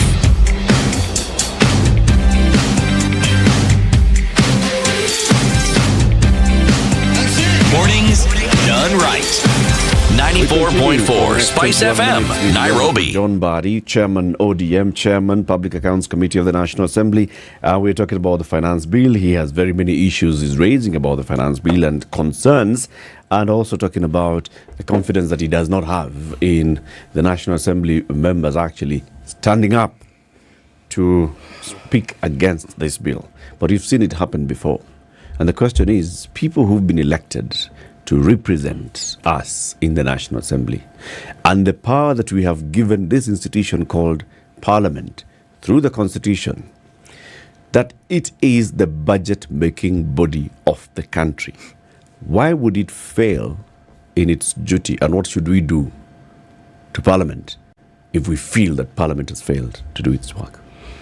Well, if Parliament fails, if your member of Parliament fails as an individual, you know what to do. It is simple. You will vote that member out. Kenyans, the problem we have is we have short memory. The time elections come, we now start judging our members of Parliament differently. This should demonstrate. Sometimes we use attendance to funerals, contributions to other social events as a measure of who an effective member of Parliament should be. But we should know that a member of Parliament's major responsibility is to legislate. And if you have a member of Parliament who doesn't have the capacity to internalize and appreciate legislation, then it's a problem, it's a challenge. But collectively, if Parliament fails, then the people of Kenya have the recourse. They can now recall the delegated responsibility or the delegated power that is given to members of Parliament and exercise it directly. That is provided for in the Constitution. But is it actually practically possible to do what you've just said? It is. To recall an MP? It is. Recalling an MP is not practically possible, I will tell you, because we made it very difficult. First, for you to recall your member of Parliament, it has to be after 2 years after election and 2 years before another election, meaning you only have 1 year. And the reasons or grounds must be economic crime. So if your member of Parliament does not do what you want him to do, you have no recourse. But what I was talking about is recalling the power that is delegated to the institution of Parliament by the people. Explain that. How exactly do I do that? How do I recall the power that I've delegated to you? But we have seen the public uprising. We have seen demonstrations. We have seen people saying now Parliament does not represent us. Parliament has been put under siege. Before, I remember people came to Parliament with pigs. Yeah, that means the people are now recalling the power that is delegated. We are telling you, you don't represent us anymore. But I'm not saying that is what we can do at the moment. We can express ourselves the way we have. I wish we had a listening leadership, but we don't have a listening leadership, if you see from the body language and what these guys say. But this is not a new thing, Mheshimiwa. For somebody to come in, and hear me out, for somebody to come in and be very comfortable to speak in the manner in which he did, which everybody seems to have taken issue with, then there must be the understanding that he can. You don't just wake up in the morning and say, well, let me go and speak to Parliament, the members of Parliament in this manner. There is the understanding that over time, this is the way Parliament has behaved. So that is why he was very comfortable to be able to say it. Yeah, because so is it not because it is habitual in nature for Parliament to act just like this? If you look at some of the leaders in this country, and I will not be specific because I don't want to be biased here, you will find most of the experienced MPs are dropped at the party primaries in certain political parties. They want people who they can easily blackmail. And that is why you will find members are called to State House and not allowed space to discuss, but rather they are told what to do. Before he spoke the way he did in Narok, there was a State House PG meeting. And in that meeting, they were told what they should do. And I think he got the confidence that he has those numbers. But I agree, I believe him, because I have listened even to some of the people who have moved, who are not even members of Kenya Kwanza, but who have been promised goodies. Some of them are in a dilemma situation as we speak.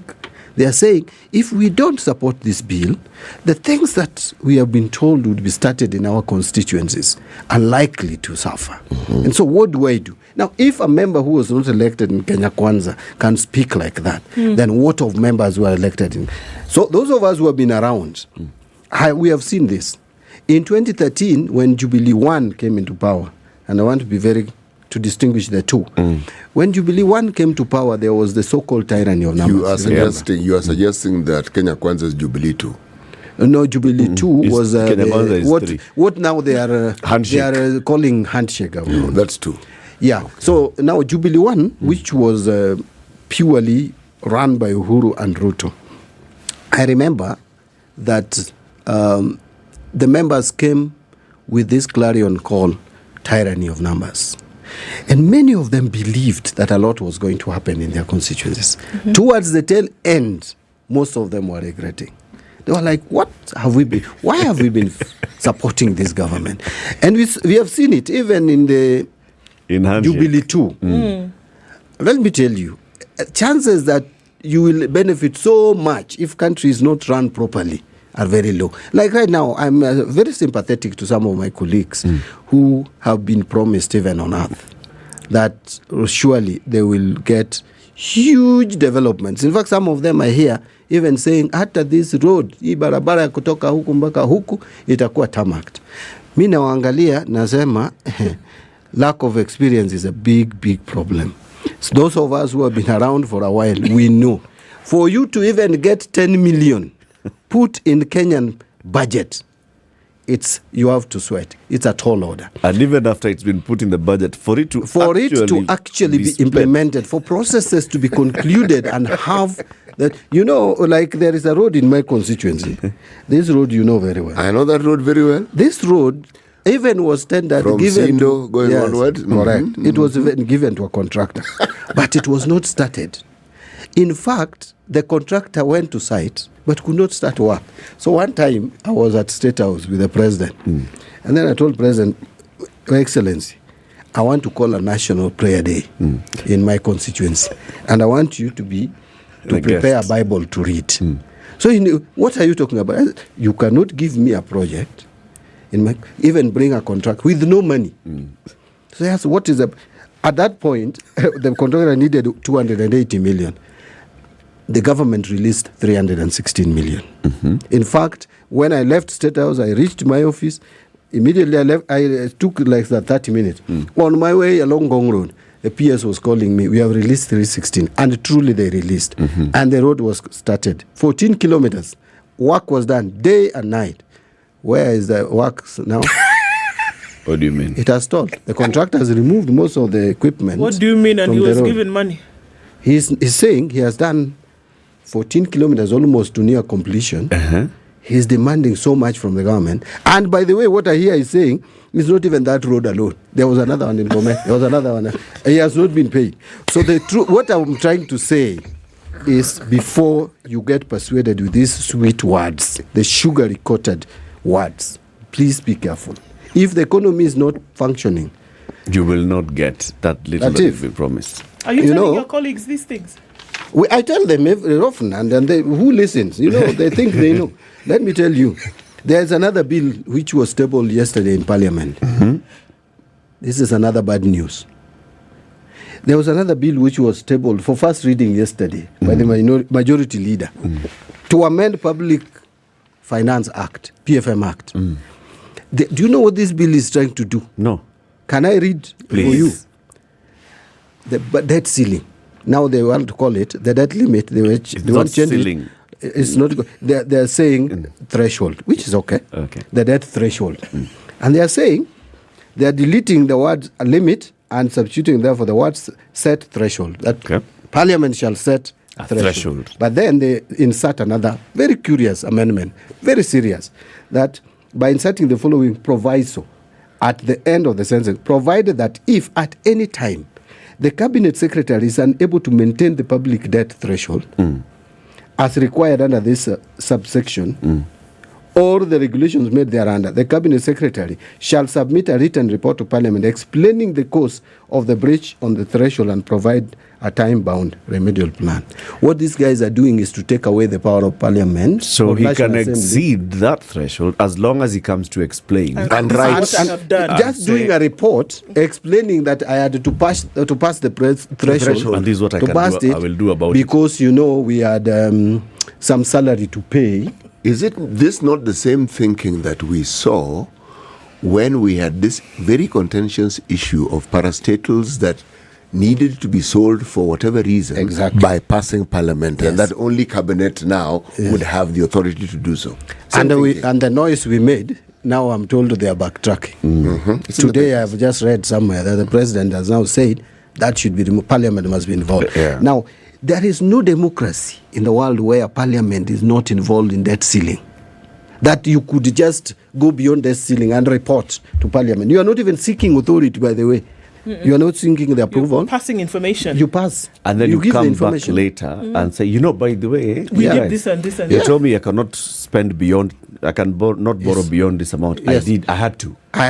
So because there was some flood. But Mheshimiwa, why do I get this impression that what you've just read is not for the present, it's to deal with the past?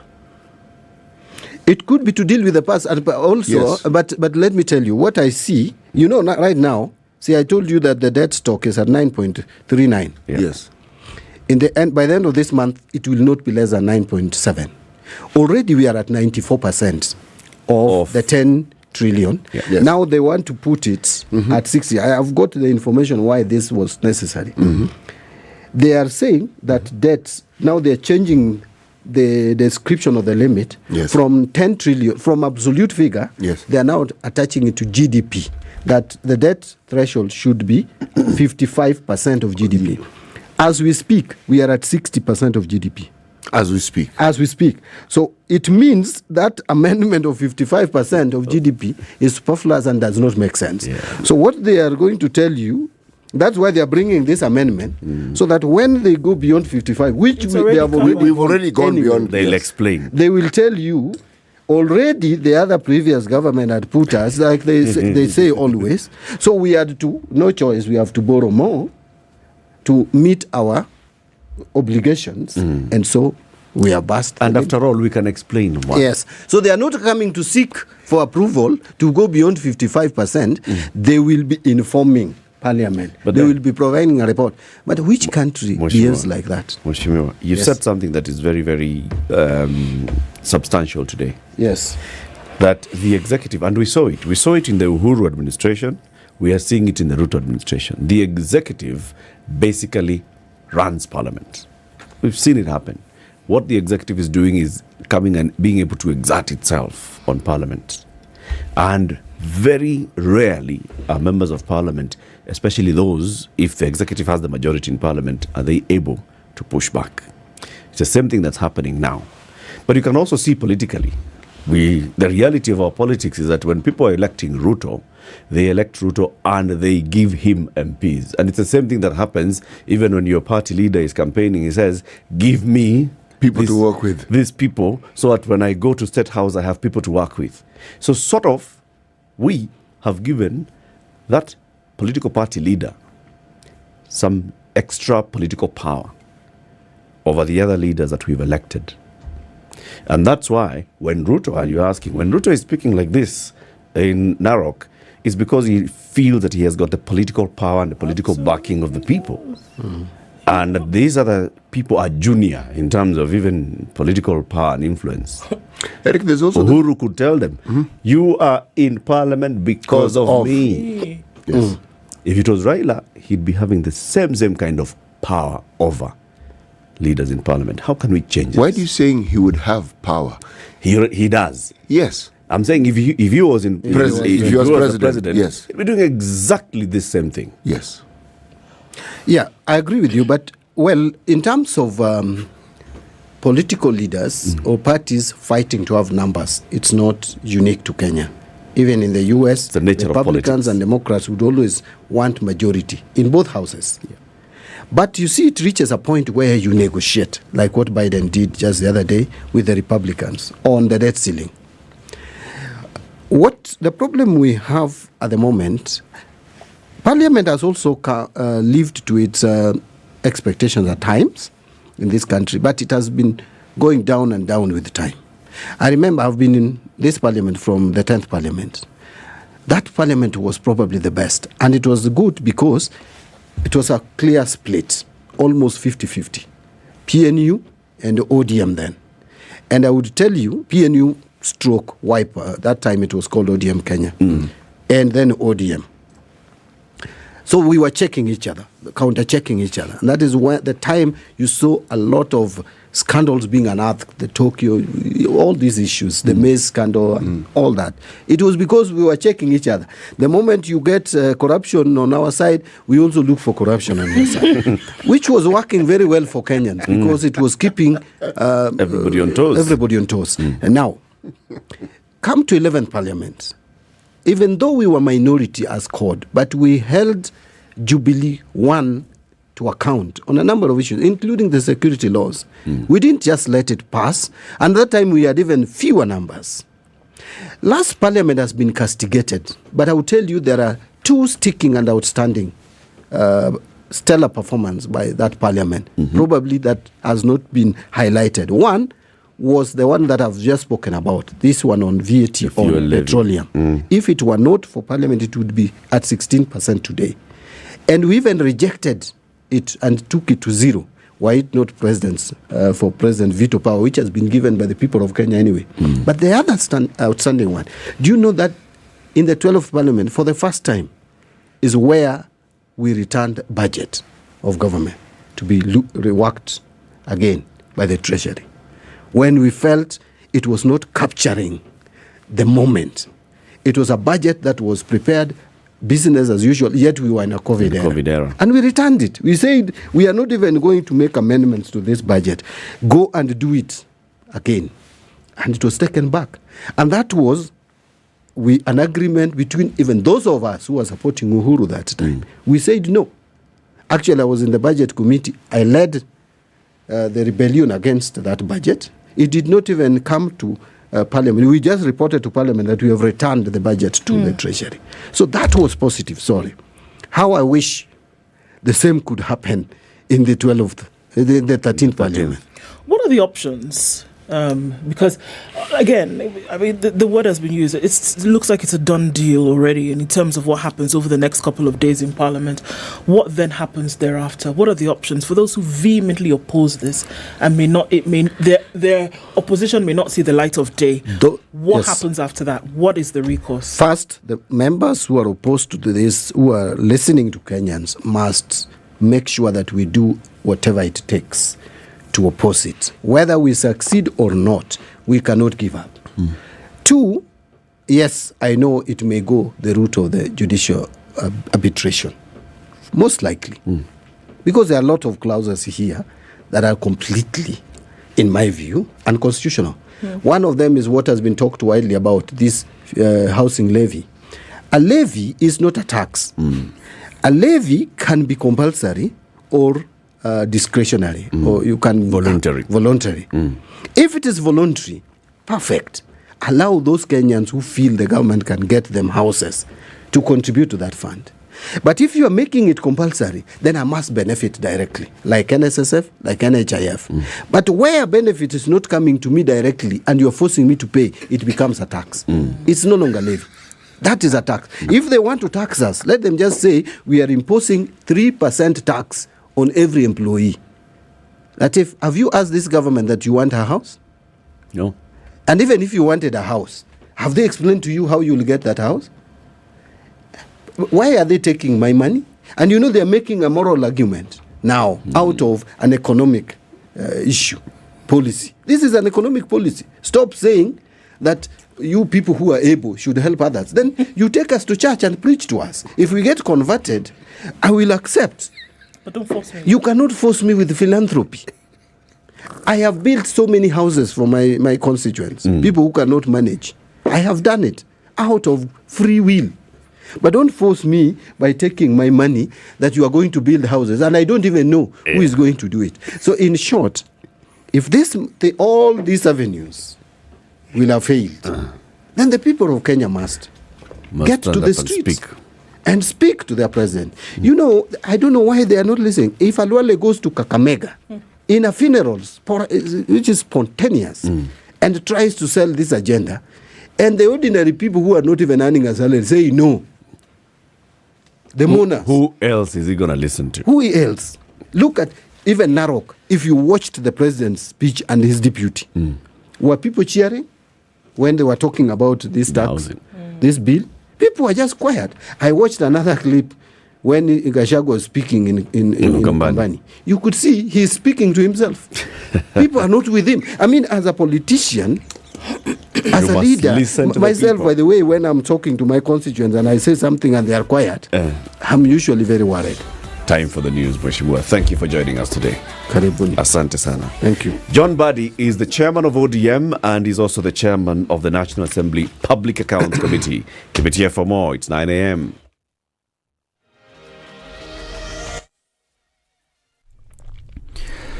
Good morning, this is Newswire. Dennis Aseto. President William Ruto is leading the country in a national prayer breakfast in Nairobi. National Assembly Speaker Moses Wetangula says the national prayer breakfast plays an important role in setting aside political differences between the opposition and the government side. This prayer breakfast will continuously remind us, will continuously make us reflect that there is always a better tomorrow, and Kenya's resilience relies in all of us together. Standing together, praying together, pulling together, and appreciating that whatever we do that may be imperfect is not because of ill will, but because of failed capacity, and we can always pick it up the next day. Wetangula says that the government will work together with the National Assembly in delivering its mandate to Kenyans. As a parliament, we undertake and commit ourselves to continuously support any government-led reconciliation process within its mandate of oversight, representation, and we guarantee that we will do exactly that. Your Excellencies, ladies and gentlemen, as I conclude, I recognize and appreciate the support and input rendered by all our stakeholders leading to the hosting of the 20th National Prayer Breakfast. The ceremony has brought together leaders from across the political sphere, although opposition leaders from the Azimio la Umoja One Kenya coalition said they would not attend. Azimio, however, gave members of parliament the liberty to choose whether or not to attend the prayers. The ceremony also comes at a time Kenyans are grappling with the high cost of living and debate on taxation in the wake of the Finance Bill 2023, through which President Ruto's government seeks to raise more revenue by increasing taxation. The Finance and National Planning Committee has recommended the National Assembly approves the nomination of Kamau Thuge as the next CBK governor. Thuge was nominated by President William Ruto on May 15th. This was after the retirement of Patrick Njoroge, whose 2 terms end in June. If approved by National Assembly, Thuge will become Kenya's 10th CBK governor after trouncing Dorcas Mutonyi, Harun Sirima, Edward Sambili, Nancy Onyango, and Eden Mohammed, who was shortlisted by the Public Service Commission early this month. The Jubilee Party National Executive Committee has resolved to hold a special National Delegates Convention at the Kenyatta International Convention Centre on July 22nd. The planned meeting comes against the backdrop of the Azimio coalition threatening to declare the bipartisan talks that are currently suspended moribund should the Kanini Kega faction hold a National Delegates Convention. Kega took issue with the National Convention that was called by former President Uhuru Kenyatta, terming the meeting as inconsequential. And Siaya Deputy Governor William Odo's office chair cost taxpayers a whopping 1 million shillings. An ad hoc committee appointed by the County Assembly to investigate grounds for his impeachment has heard. According to documents tabled before the House by the executive orthopedic desk chair was procured at a cost of 1.120 million shillings immediately after the DG assumed office and summoned the county chief officers demanding renovations and replacement of furniture in his office. The chair, together with other furniture worth 11.3 million shillings, was supplied by MS Udonga General Merchants according to an invoice dated 16th of December 2022. And experts in water sustainability are warning against imprudent utilization of water resources in the country. According to the experts, the need for sustainable use of water, especially in Kenya, which is a water-scarce country, cannot be overstated. While making a case for the widening of the ambition of the water agenda, they argued that with a per capita water availability of less than 600 cubic meters, which is below the global threshold of 1,000 cubic meters per capita, Kenya has no option but shift away from the present trajectory and change fortunes in the water sector. And indeed, something must be done. Organizations such as the Worldwide Fund for Nature Kenya, for instance, have organized and even dubbed the Journey to Water in a bid to sensitize communities upstream and downstream on the need to use the commodity prudently. And a Cabernet Court has sentenced a 45-year-old man to life imprisonment after finding him guilty of defiling an 8-year-old girl. Stephen Kemboi, who appeared before Resident Magistrate Edwin Mulochi, is said to have committed the act on January 25th, 2022 at around 4 p.m. at Bay Village in Baringo South Sub-County. Was also accused of threatening to kill the father of the minor using a panga, an offense that he denied. This is Newswire. Dennis Asata, good morning.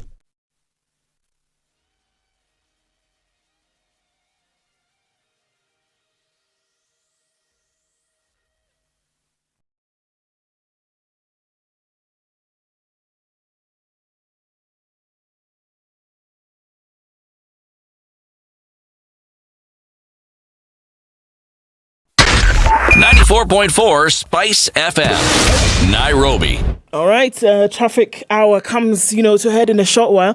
But whatever is happening on Kiambu Road this morning is quite torrential, and it's heavy traffic as you're trying to get towards Muthaiga Square. Doesn't look like that's letting up right now. So just going to keep an eye on that as we get towards the later part of the morning. Kangunda Road, then feeding off onto Outer Ring, that continues to be busy. A little bit of traffic on Gong Road here and there continues. But traffic hour ends in a short while. Keep an eye on things and see how it goes. Let's talk Spice FM KE on Twitter.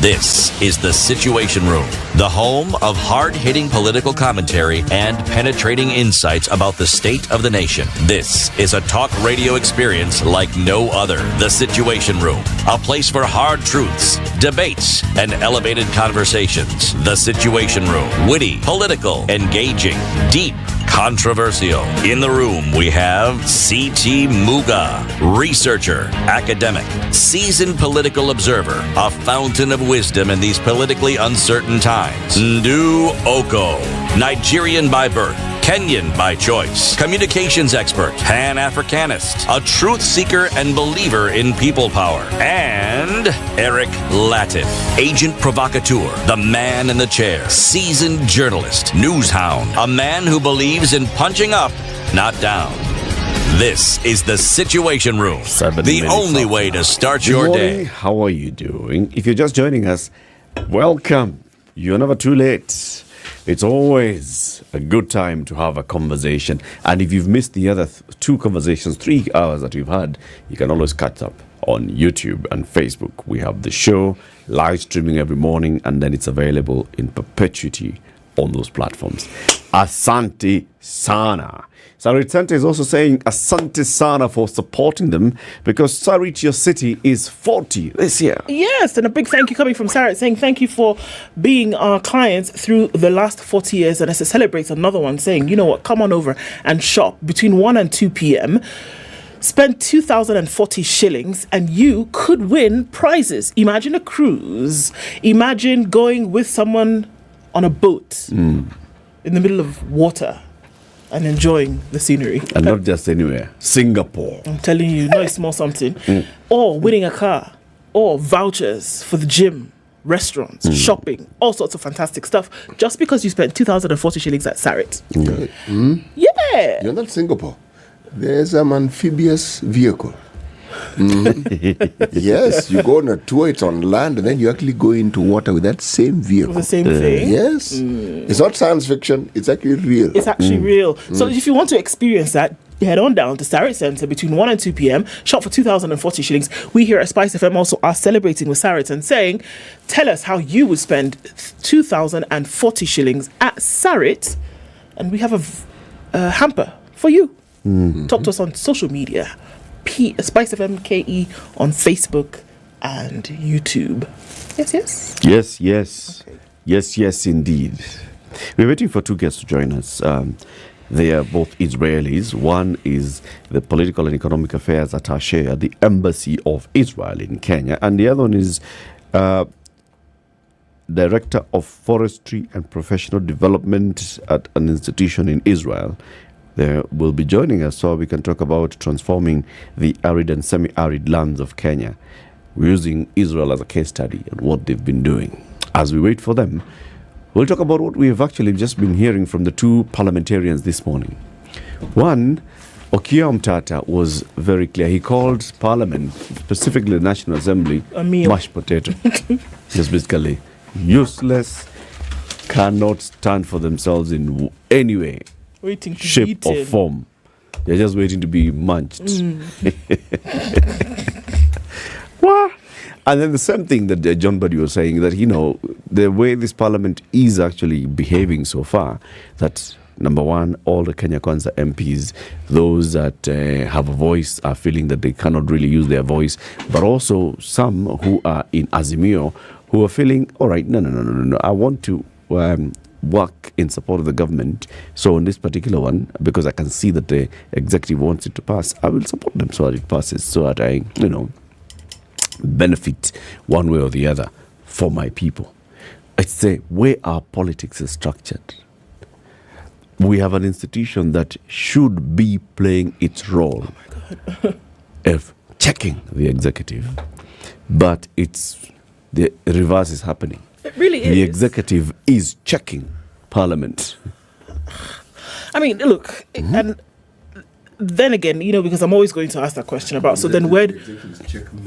I'm always going to ask the question in terms of what's happening with the people who sent you to represent them. Is that what you're going to go back and tell them?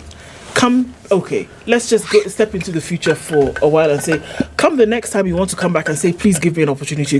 Are you going to actually come and say, yes, I represented your needs, I represented your the things that were important to you by listening or cowering under the voice of the executive? That is how I represented you very well. Is that what you're going to say? Or are you going to actually come back and say, yes, I did the job for which you asked me to go to Parliament to do? And I think that's a substantial question here, that will you cower under a threatening voice of the executive? It doesn't. And by the way, this is not just because the executive is talking to whomever would be on his side or not.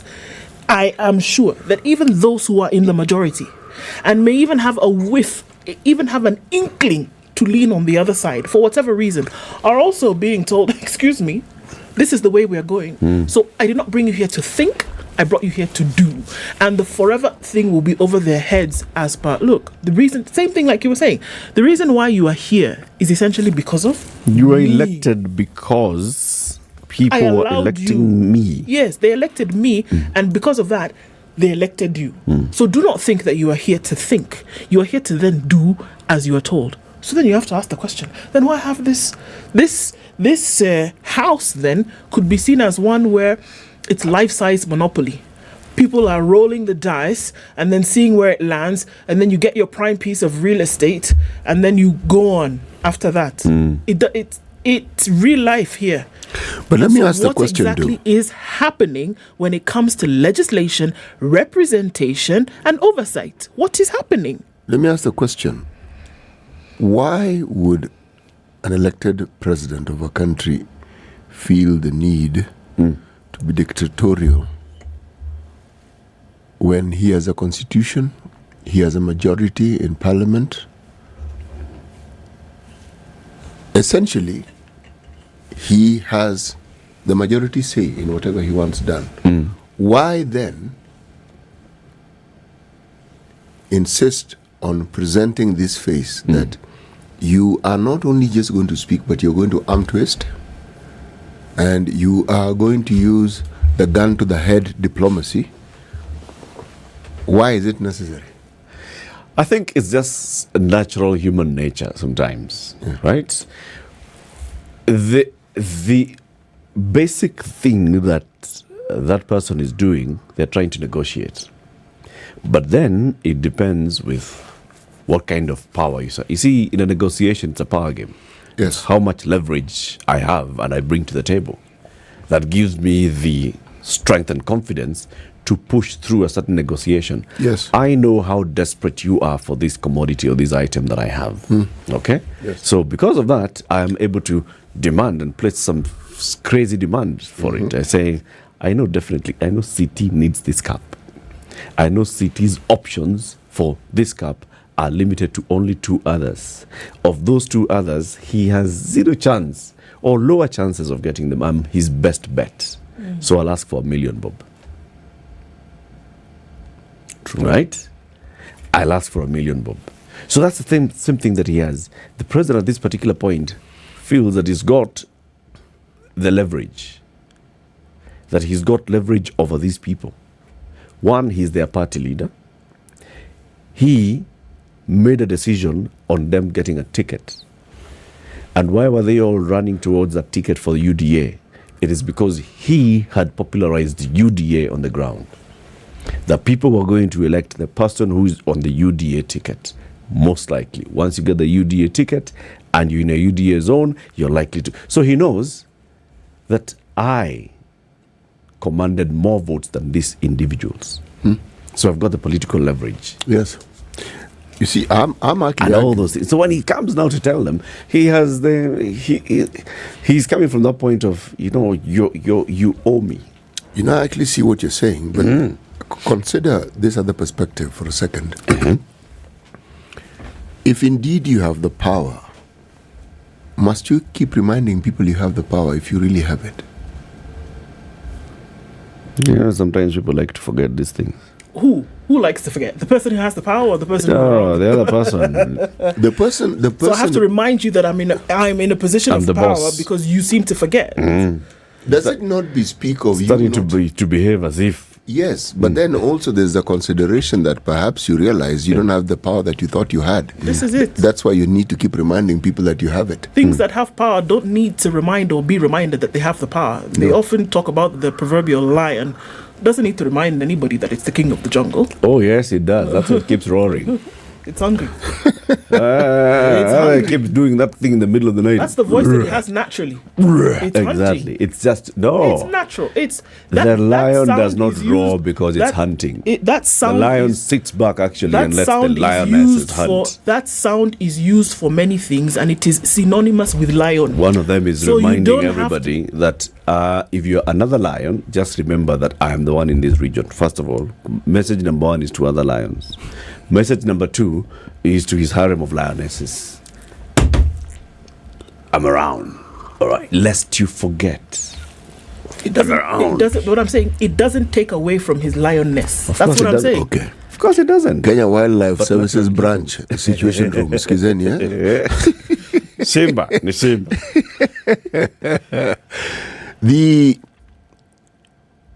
It appears that whatever it is you want to call it, cajoling, whether it is reminding, whether it is threatening, however you want to look at it. Yes, you could argue, and correctly so, that that's part of political negotiation. But I would have assumed that when you have something that you consider important, such as a finance bill, that the work that is needed to ensure that what you want done is done would have been done. So if at this particular point, when we are now heading towards the finishing line again, and I'm asking the question, there needs to be a reminder. Yes, the fickleness of the human mind cannot be overstated. It's fickle. People tend to forget and they need to be reminded. But the truth is, if I look at this discussion around the finance bill and everything in it, this one is not even a catch-22, this is a catch-88. It doesn't really matter. If the UDA government pushes this bill through, they've opened an extremely wide door for the opposition to have a field day with all manner of things. Whether they'll take advantage of it or do what they normally do and just let the opportunity pass by, that's a different matter. But at least they'll have the opportunity. The opportunity will be presented to them on a platter. It's them to decide. But on the other hand, even if they lose, the loss itself will be a loss, because now it will be, so they have a soft underbelly, do they? I see. So now we understand. So the negotiation you speak of, Eric, will have required a new breath of life. The individuals who ordinarily would have scurried to do what is required now will be sitting back and saying, no, excuse me. They'll also now have leverage. They'll have leverage, and they'll say, no, the other time, this is what we did now. The other time, this is what you want. Then this is what we also want. And if we could just have a deposit so that we are sure, so much the better. Yeah. That will happen. And that's where, it's that power of persuading people. Just the same thing that we saw, what Mbadi was telling us. Yes, immediately after the election, those that were elected under Azimio directly and openly moving over to the other side and supporting the other side is because the leverage was on the other side. Yes, there was. If Azimio was offering something as well, then the negotiation would have been stronger. Precisely. Yeah, if I remain on this other side, this is what I'm getting. You're telling me to support you on this other side, what am I getting? Yeah. But now it was like there was only one guy who was offering anything. And that's why that guy who was the only one who's offering anything can just step back and say, you know what, guys, this is what we're going to do. Tomorrow, you'll wake up at 5, and then you'll come to State House, and then I'll tell you what you're going to do and how you're going to do it, and then you go back, okay? Marching orders. Sawa. Are you coming or are you not? Let me see those who are not coming. And we have limited space, because if you are not coming, let us know so that we can put somebody else. Yeah, so we can put somebody else. Lose it. Completely. But the real discussion in my mind, the things that have been mentioned here, Jimmy Wanjigi went to town on the matter, spoke about it at great length. Okiya Omtata has come back and he's talking about the same thing. Now he is taking it further. He's going to go to court. And he's following the Mozambican, because the Mozambicans did go to court. And the courts did agree with them. And said, you know what you really need to pay is this. These are the things that they're talking about. Those who took the loan, let them pay for it. This conversation, I think, actually deserves that kind of just open and public debate. It does. Wider. Yes. Because there are very many issues that have been raised. Jimmy has said it. Okiya has said it. We had here the man who was an internal auditor in the National Treasury. He was auditing the debt and the procedures. He has also raised it. And several others. People have raised it. When they're saying all these things, and it just sounds completely ridiculous. What do you mean? It sounds very far-fetched when you first hear it. What do you mean? We have already paid like 6 trillion shillings. So what are you talking about? And we still owe 9 trillion. What are you talking about? It sounds like, these guys are saying something, but their math is not complete. That's the thing that comes to mind. It's really wild, because it's the last thing you imagine would happen. There's something that they're missing in their math, their calculation, but maybe not. Can we actually open this conversation and look at that debt properly? I think we might be very surprised, and that's the thing that open conversation does. That open conversation then would probably get you on a level that you probably did not ever imagine could be possible. That opening up and shedding some light in some of these matters is probably what people don't want you to do. Not want you to talk about it, not want you to have that conversation, which is what it would be my plea that houses like Parliament would actually have conversations, true, honest conversations about. Because if that was happening, you would start to see some of these things come through. Yeah. Which is why it makes it all the more dangerous when you have it looking like the possibility that the executive has usurped the independence and power that the Parliament would actually have. That is where the danger lies. Because then you start to hear rumblings of some of these other possibilities outside and you're gobsmacked. Like, are you kidding? Is it possible that Kenya actually does not owe any more money? And then your initial reaction is, oh, come on, that's ludicrous. There's no way that could be. But then you think, oh, wait a minute. What if? What if? What if? What if? What if it were possible? What if this obvious impossibility was a possibility? Yeah. Then what? And then, there's actually an example, not very far down from us. of something similar that happened. You know, Mozambique is just next to Tanzania. Yeah, Tanzania is just down next the door road to to us. Upper. We have some Mozambicans who are Kenyans now, who are recognized as a tribe in Kenya. Yes. What if? Interesting question. Our guests have arrived, so let's introduce them and continue this conversation. Yahel Magoski Lotem is the Political and Economic Affairs Attaché and UN Coordinator at the Embassy of Israel in Kenya. That's right. Good morning. Good morning. Welcome to Kenya's biggest conversation. Oh, thank you. It's an honor. Aviv Eisenbad is also Director of Forestry and Professional Development at this institution. What is this organization, Asif? Good morning. Good morning. We are very glad to be here this morning. My organization, KKL JNF stands for Jewish National Fund. Okay. And actually, we are the active forestry authority in Israel, although we are an NGO. Okay. So we are in charge of our forests, the maintenance of our forests, and many other activities for the community, for the people of Israel. And along with that, we are taking out and bringing our knowledge and experience and know-how to many other countries outside of Israel for many years now.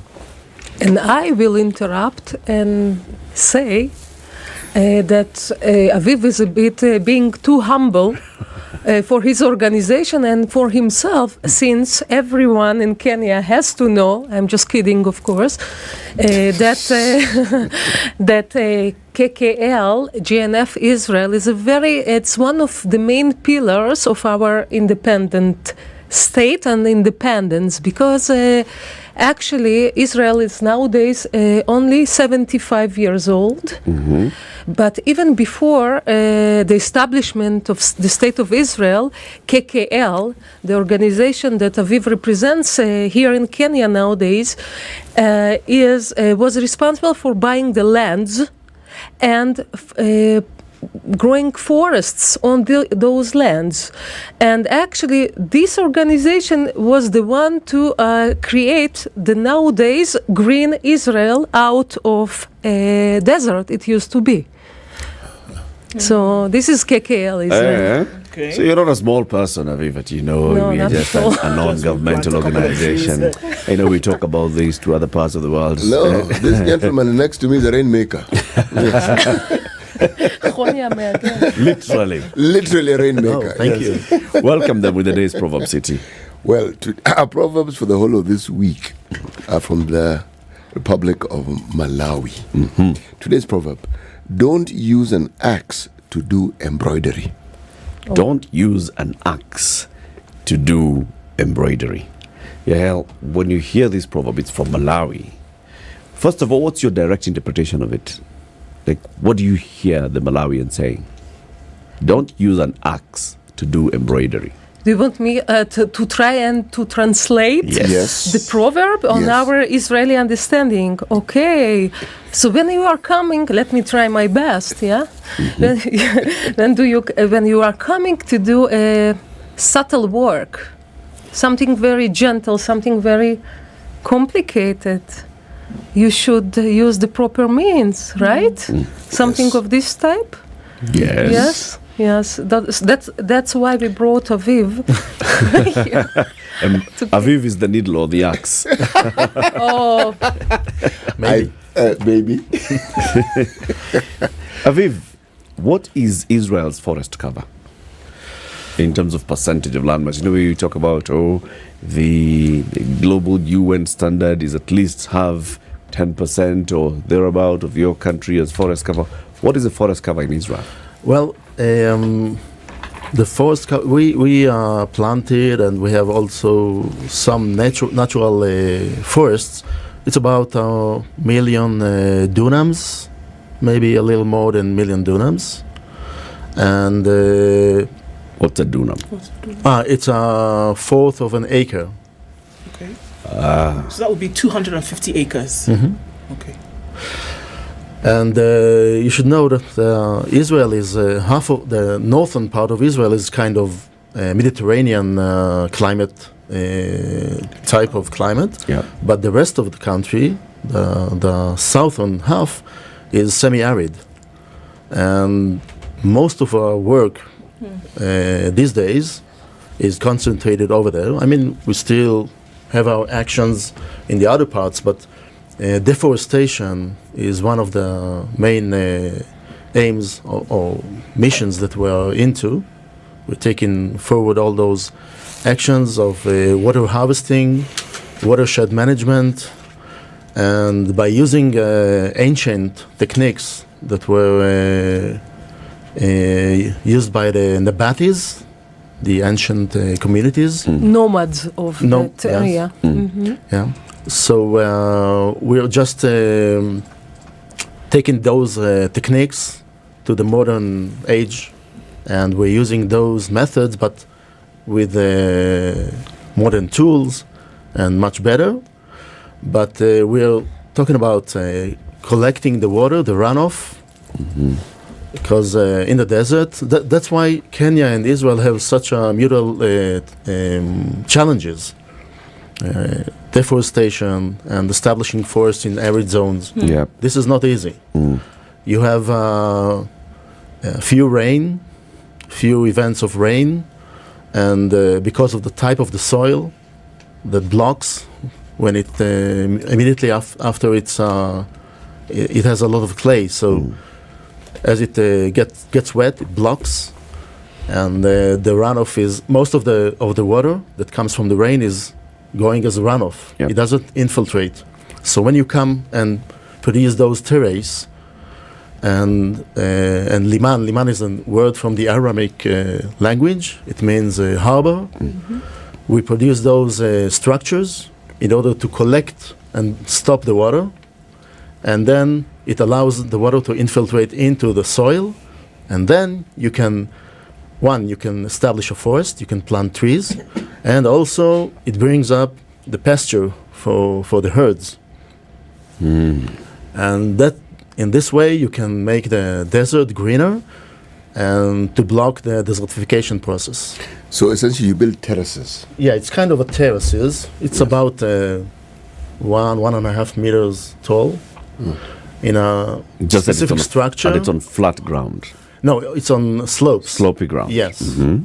And it's not so easy. I mean, you have to design it according to all the details. Slope, the type of soil, the specific type of soil.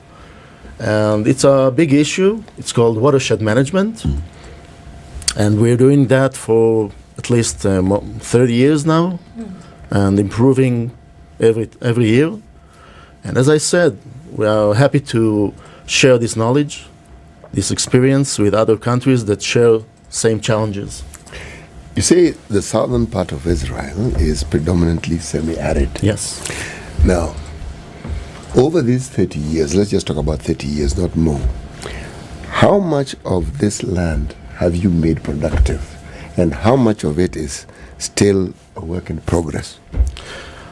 Let me say that not all, I mean, in Israel, it's a different situation than here in Kenya. Not all the land is under our ownership. Yes. We have other stakeholders, and we are working only in our land, only in the land that we own. So in other areas, we have settlements, we have other infrastructures, but in our land, we're doing our best in order to rehabilitate the land to produce, establish forests for the benefit of the people. I mean, in order to, shade is in Israel is a very scarce. It's a rare thing. We need it a lot, and we wanna. I say that when you establish a settlement, a city, a community, you need to give her everything, not only a road that will take her. If they want to have a picnic, they shouldn't go and drive 2 hours in order to get to our northern part of Israel. We should should be able to allow have a them to picnic have within that community. Some green areas with shade, with to cycling. Cycling is a big issue in Israel for many years now. Mm-hmm. So we're doing all these. I mean, the issue today, I guess that in the world, the whole world is talking these days about ecological services. Mm-hmm. I mean, and when you establish a forest, you don't just plant trees. It's a big issue because it contains a lot of elements that this forest will bring to the people. It will collect, it will absorb CO2, produce shade, produce green areas. It allows animals to enjoy, to use this area. It will it collects the water. It makes a lot of things, gives us a lot of benefits, and that's why we call it a project that will, under the title of ecological services. Right. Let's take a break at 26 minutes to 10. After this break, you will tell us about some of the projects that you are helping to initiate in Kenya. There's one in Machakos County. You'll tell us about it, where it is, what exactly you're doing. Compare this particular project with what you've done in Israel. Show us what it should look like and what then we should be expecting. That is what we'll be discussing shortly. Aviv Eisenberg is a Director of Forestry and Professional Development at an institution called KKL JNF. Is like the Forest Agency of Israel. He's here alongside Yahel Magowski-Lotem, who is a Political and Economic Affairs Attaché and UN Coordinator at the Israeli Embassy in Kenya. Let's have this conversation shortly. This is Kenya's biggest conversation, The Situation Room. This is The Situation Room, the only way to start your day. It's that time again when we get to gather around and marvel at the great engineering, raw power, finesse, and share in our round motor love for motoring at the annual Digger Motor Show 2023. From car lovers, bike enthusiasts, spare part dealers, insurance, as well as asset financiers and more, this year's Digger Motor Show will be one for the books. We're talking a whole 4-day event from Thursday 20th to Sunday 23rd at KICC Grounds, Nairobi, where we will have something for everyone, so you better not miss out. Get the family, bring your friends, and share in the joys that will give you lasting memories and an experience you're bound to not forget. For more information or participation, contact Caroline on 0723-803601 or email sinyandiaka@standardmedia.co.ke. Digger Motor Show 2023 is brought to you by Standard Group and Digger Motors and is powered by Spice FM. Something's going on Kiambu Road this morning. It's heavy traffic. It's coming towards Muthaiga Square. Not quite sure, but it's causing a lot of traffic today, and it's still at a few minutes after 9:30. All right, some traffic on Limuru Road coming into the city, into the CBDs where you find most of it today. Jogo Road has been behaving. 3 stars to you, Jogo Road. Let's see what happens through the morning. Talk to us on Spice FM KE on Twitter through the morning, but you should be okay going out from now.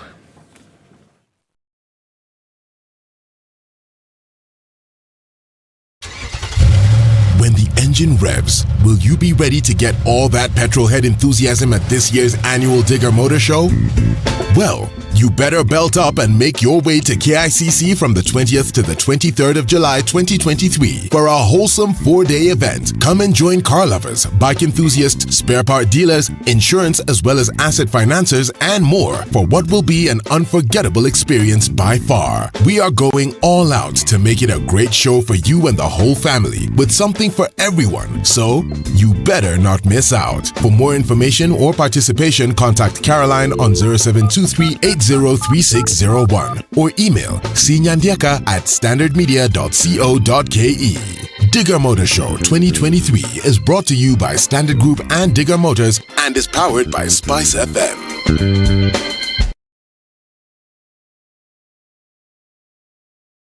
Bro, the game is about to start. Let's go. But just give me a minute, man. Malize. What's up? Who are you chatting with? I'm just filing my returns, then we bounce. Because I hope you remember the deadline is June 30th. The game will start, banner. Where it doesn't take time. And yep, I'm done. That was fast.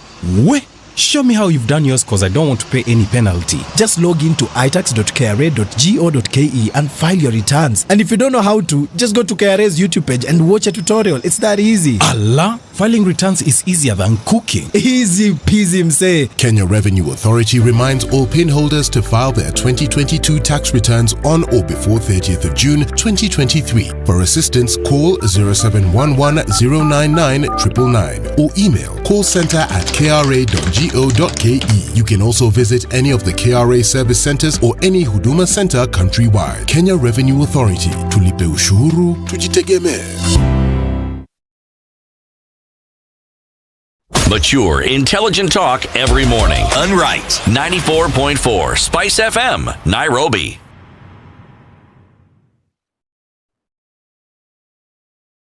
Mature, intelligent talk every morning. Spice up yourself. The conversation with our guests in the studio, Yahel Mwende Magoski Lotem. She is the Political and Economic Affairs Attaché at the Embassy of Israel. She's also the spouse of the Israeli Embassy to Kenya.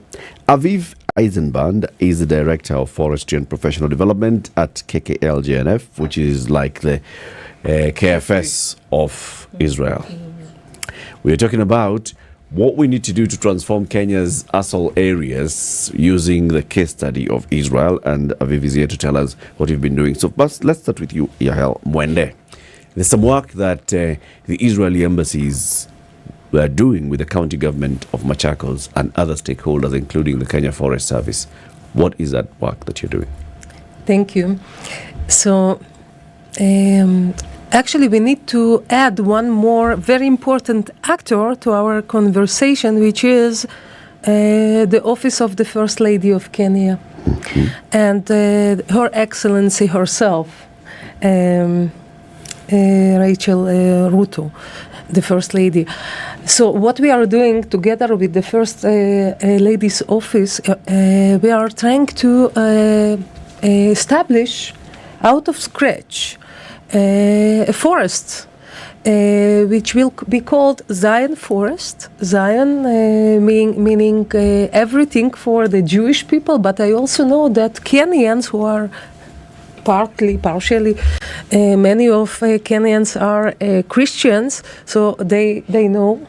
Zion. You know what is Zion? For us, Zion is Jerusalem. For us, Zion is something that we long to, something that is the main core of our existence. So it's something mutual name, but the idea behind it, it's establishing a forest here on the Kenyan land with the best know-how and the experience of Israeli forestation agency, let us call it this way. And the main issue is establishing here a social, communal project of a forest. Forest that is not only a bunch of trees, but it's a hub of excellence, and the hub that will unite the community around itself, something that people will come, students will come to understand what is the sustainability, what is the importance of having trees around you, how it can fight the carbonization, how it can fight the issues of desertification, and all these issues. So the idea is to work together with Kenyan authorities and with our agencies to create something that was not done yet, I believe, in Kenya, that will work for the community of Kenyans that live in the place. In this case, it's Machakos. Machakos was chosen because they have this acknowledgement, this understanding, and their governor is into it very strongly. The understanding that we have to do something now, not to wait to someone to come out and bring something. Just we need to work on project to create our sustainability. So that's why Machakos is the chosen one in this case. What would this project look like? There's two things here. In 15 billion trees is it's what was said will be done over the next, 9-10 years. Is this part of that, and how would it work? Because everybody goes, we're going to build trees, we're going to plant trees, we're going to grow trees, we're going to work on the environment. But from what I hear you saying, Aviv, it is a little bit more technical than that. It's not just planting trees wherever you like and hope that a forest will come out of it, but it's a skilled approach. It is scientific. There's a way you go about it. So is it practical then to say over the next 10 years, 15 billion trees forming forests around the country with the Machakos project? How would that work? So we will split. Okay.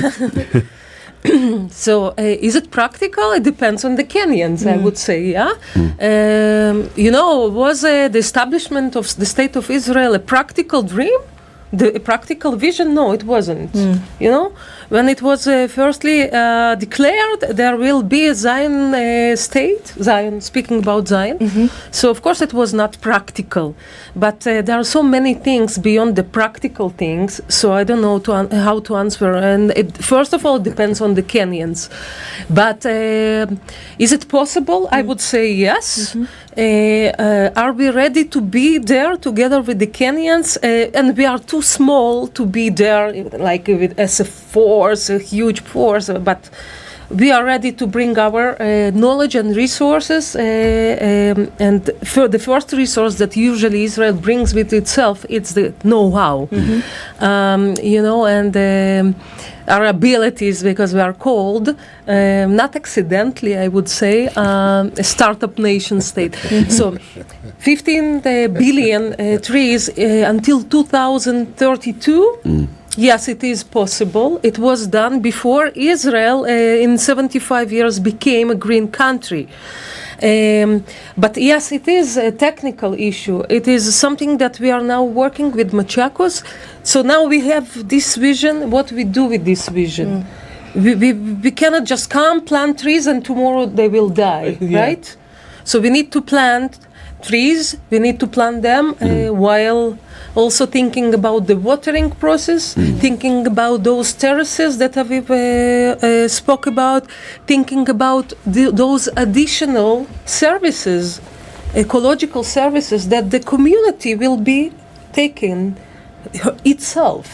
We need to incorporate the community to sustain this forest, because it's not just the trees, as you said.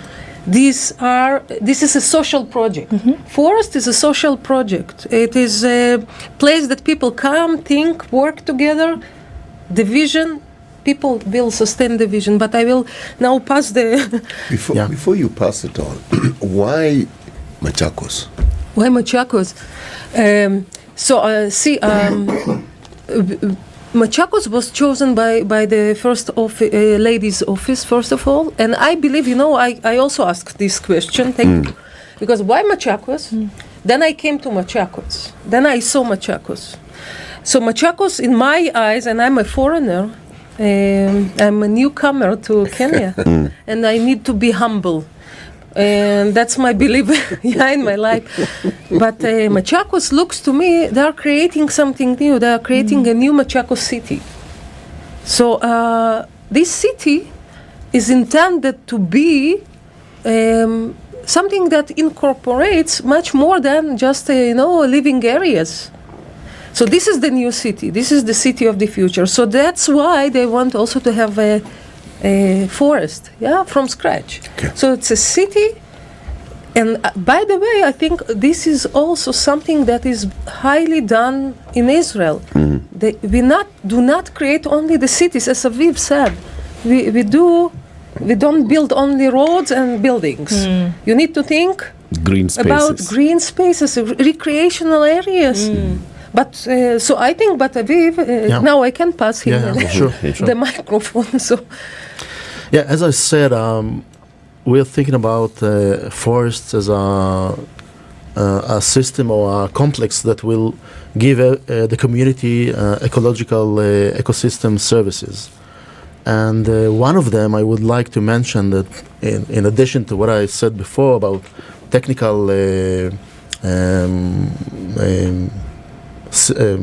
methods that we are using in order to be able to establish a forest in arid zones. But another thing is that for many years now, more than 20 years, in Israel, my organization is supporting the beehivers, the bee breeders or the honey suppliers. So in order to do that, we went and checked with the academy, with people in the academy that are focused on those issues about nectareous trees. Nectareous species, many of them are trees, some of them are shrubs. And we, every year, we give, with no charge, we give those farmers seedlings from a list that we made along the years of those nectareous species. And you know, it's not only, and you know, the funny thing or the interesting thing is that I learned along the years from those farmers is that honey is not the main issue. It's the pollination, factor. How do you say? I would just say the pollination support that bees give to our vegetables, to our other farmers that will grow our fruits and vegetables that we eat. You know, most of the vegetables and fruits that we eat are pollinated, are obligatory to pollination by bees. So when you bring in trees that are nectareous, that they have a strong affinity to the bees, I mean, they give them both nectar and pollen, you not only help the bees, you help us. You're helping yourself. Yes, because you must have, you know what Einstein said about that 3 years after the last bee will be gone, humanity will be gone. Because we are so dependent on that. So pollination services that those trees give is so important. And yesterday when we were sitting with the governor of Machakos, Machakos, we were talking about that. I brought it up, and I think this could be a unique benefit that we can give to this project, and maybe it could be some kind of an edge that could be given in order to for this unique project. Are you working as well with the Kenya Forestry Research Institute to help you also identify the kind of trees that are suited for this particular area and the trees that then would attract bees? Okay, so let me say that I'm not sure about, maybe Yahel can say more about the relationship with the academia, the academic here in Kenya. I'm not sure about that.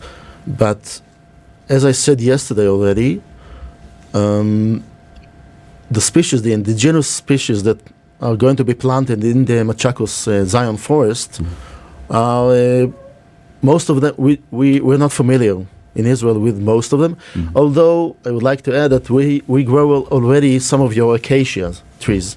We have acacia elatio and acacia xanthophlea that were brought into Israel for many years now.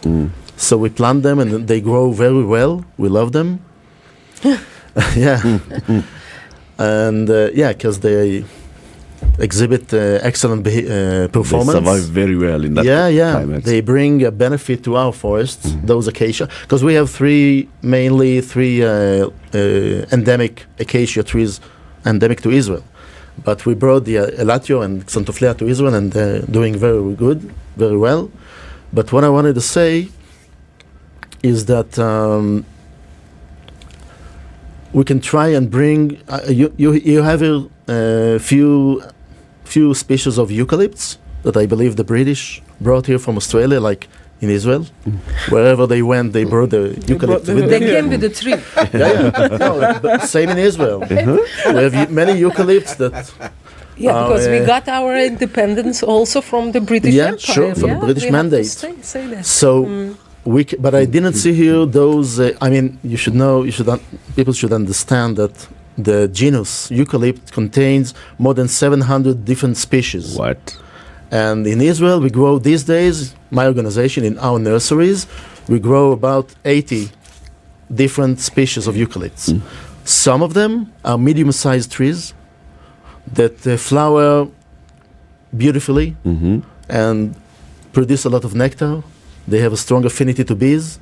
So I would love, this is one of the options, to bring seeds of those nectarious eucalypts here, germinate them here, grow them and plant them, and this could be a great benefit.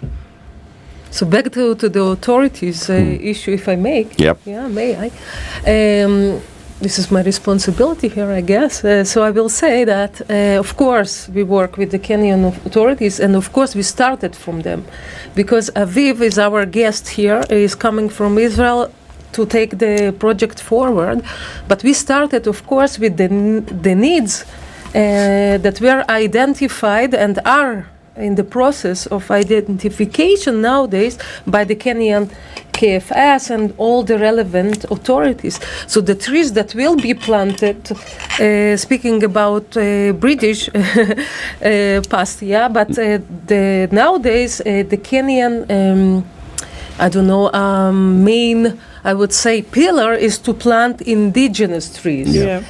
Kenyan authorities do not want to plant, and no one will do it, foreign trees because they use the Kenyan resources. I guess so. The idea is to go with the natural indigenous trees, and to see how we can incorporate our knowledge from Israel with the Kenyan species, but we have also to say that part of our park or our forest, the Zion forest, so it will be a part of it at least will be designated to a biblical trees area, but it will be very small. We are discussing it, but this is a mutual will by the Kenyan authorities and people, I guess, of Machakos, and our will, of course. So we want to have there the olives, of the Holy Land, but of course the main will be the Kenyan indigenous trees, and we work very closely on this matter with the Kenyan authorities. Yeah, how long is it? First of all, in which part of Machakos? There's a part of Machakos called Kenya, Israel. Yeah. Is that, is this the place? Just as you get to Machakos? It's I agree. I was so surprised when I saw it. I was, what is that? So not that. The part is called the New Machakos City. Okay. It's our forest will be established next to the People's Park. People's Park. So it's the new city of Machakos, that part, and we can now. It's not very far from Kenya, Israel. It's not far from that. So it's not far. How long is this project? How many long? years are you Time-wise, doing you it? mean? Oh, that's only the God knows. But we plan to start at this. We are commencing it now, and we will have several phases. So I guess it will last at least for 2 years as we accomplish the mission, because again it's not only planting the trees, we need to sustain them, we need to open the place for people, for the community. So you're going to hire local people who will be doing the planting and the maintenance and growing of the trees. Yeah, we will work. Of course, we are not hiring anyone. Again, I was talking about being humble. We are just the embassy, and we are guests here. But yes, we are working with the Mama Doing Good and the local authorities. I mean, Machakos. Of course, the idea is that everything will be done by the local communities. Yeah, so of course, this is the vision to hire the local people. What's the size of land you have for starting this project? Oh, yeah, it's a good question. So we were given 15 acres. That's the beginning. It's a big plot. It's a big, serious plot. So yes, 15 acres for the Zion forest. Yeah. That's a big one. Yeah. That's a big one. So anything else that will happen in these 15 acres, or is it just going to be trees and trees? No. As I said, recreational facilities. Yeah. So again, this is a work that is done. The planning is done by all the relevant actors. As I said, the embassy. But also, of course, the Office of the First Lady, they are very active in this project, and it's part of their general agenda, and also the Machakos government. So, no, it's not only the trees. This is not the idea. Trees are trees.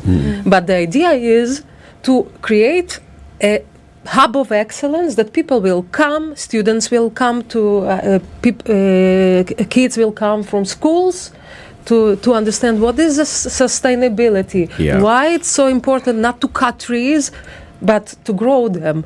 As Aviv said, part of it, we will try to make it dedicated to beehives. So it will be a social project. It will have benches, it will have probably, bicycling area. Cycling paths and so jogging tracks. The idea is, the implementation of the idea is bigger than the idea. The idea itself, absolutely. Very well done. Thank you very much for coming.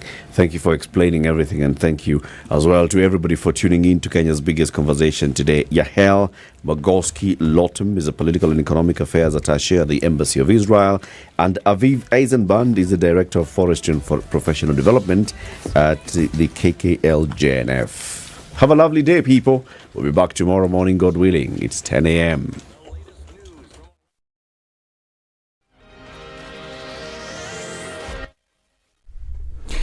Good morning, this is News. I'm Dennis Oseto. President William Ruto is leading the country in a national prayer breakfast in Nairobi. National Assembly Speaker Moses Wetangula says the national prayer breakfast plays an important role in setting aside political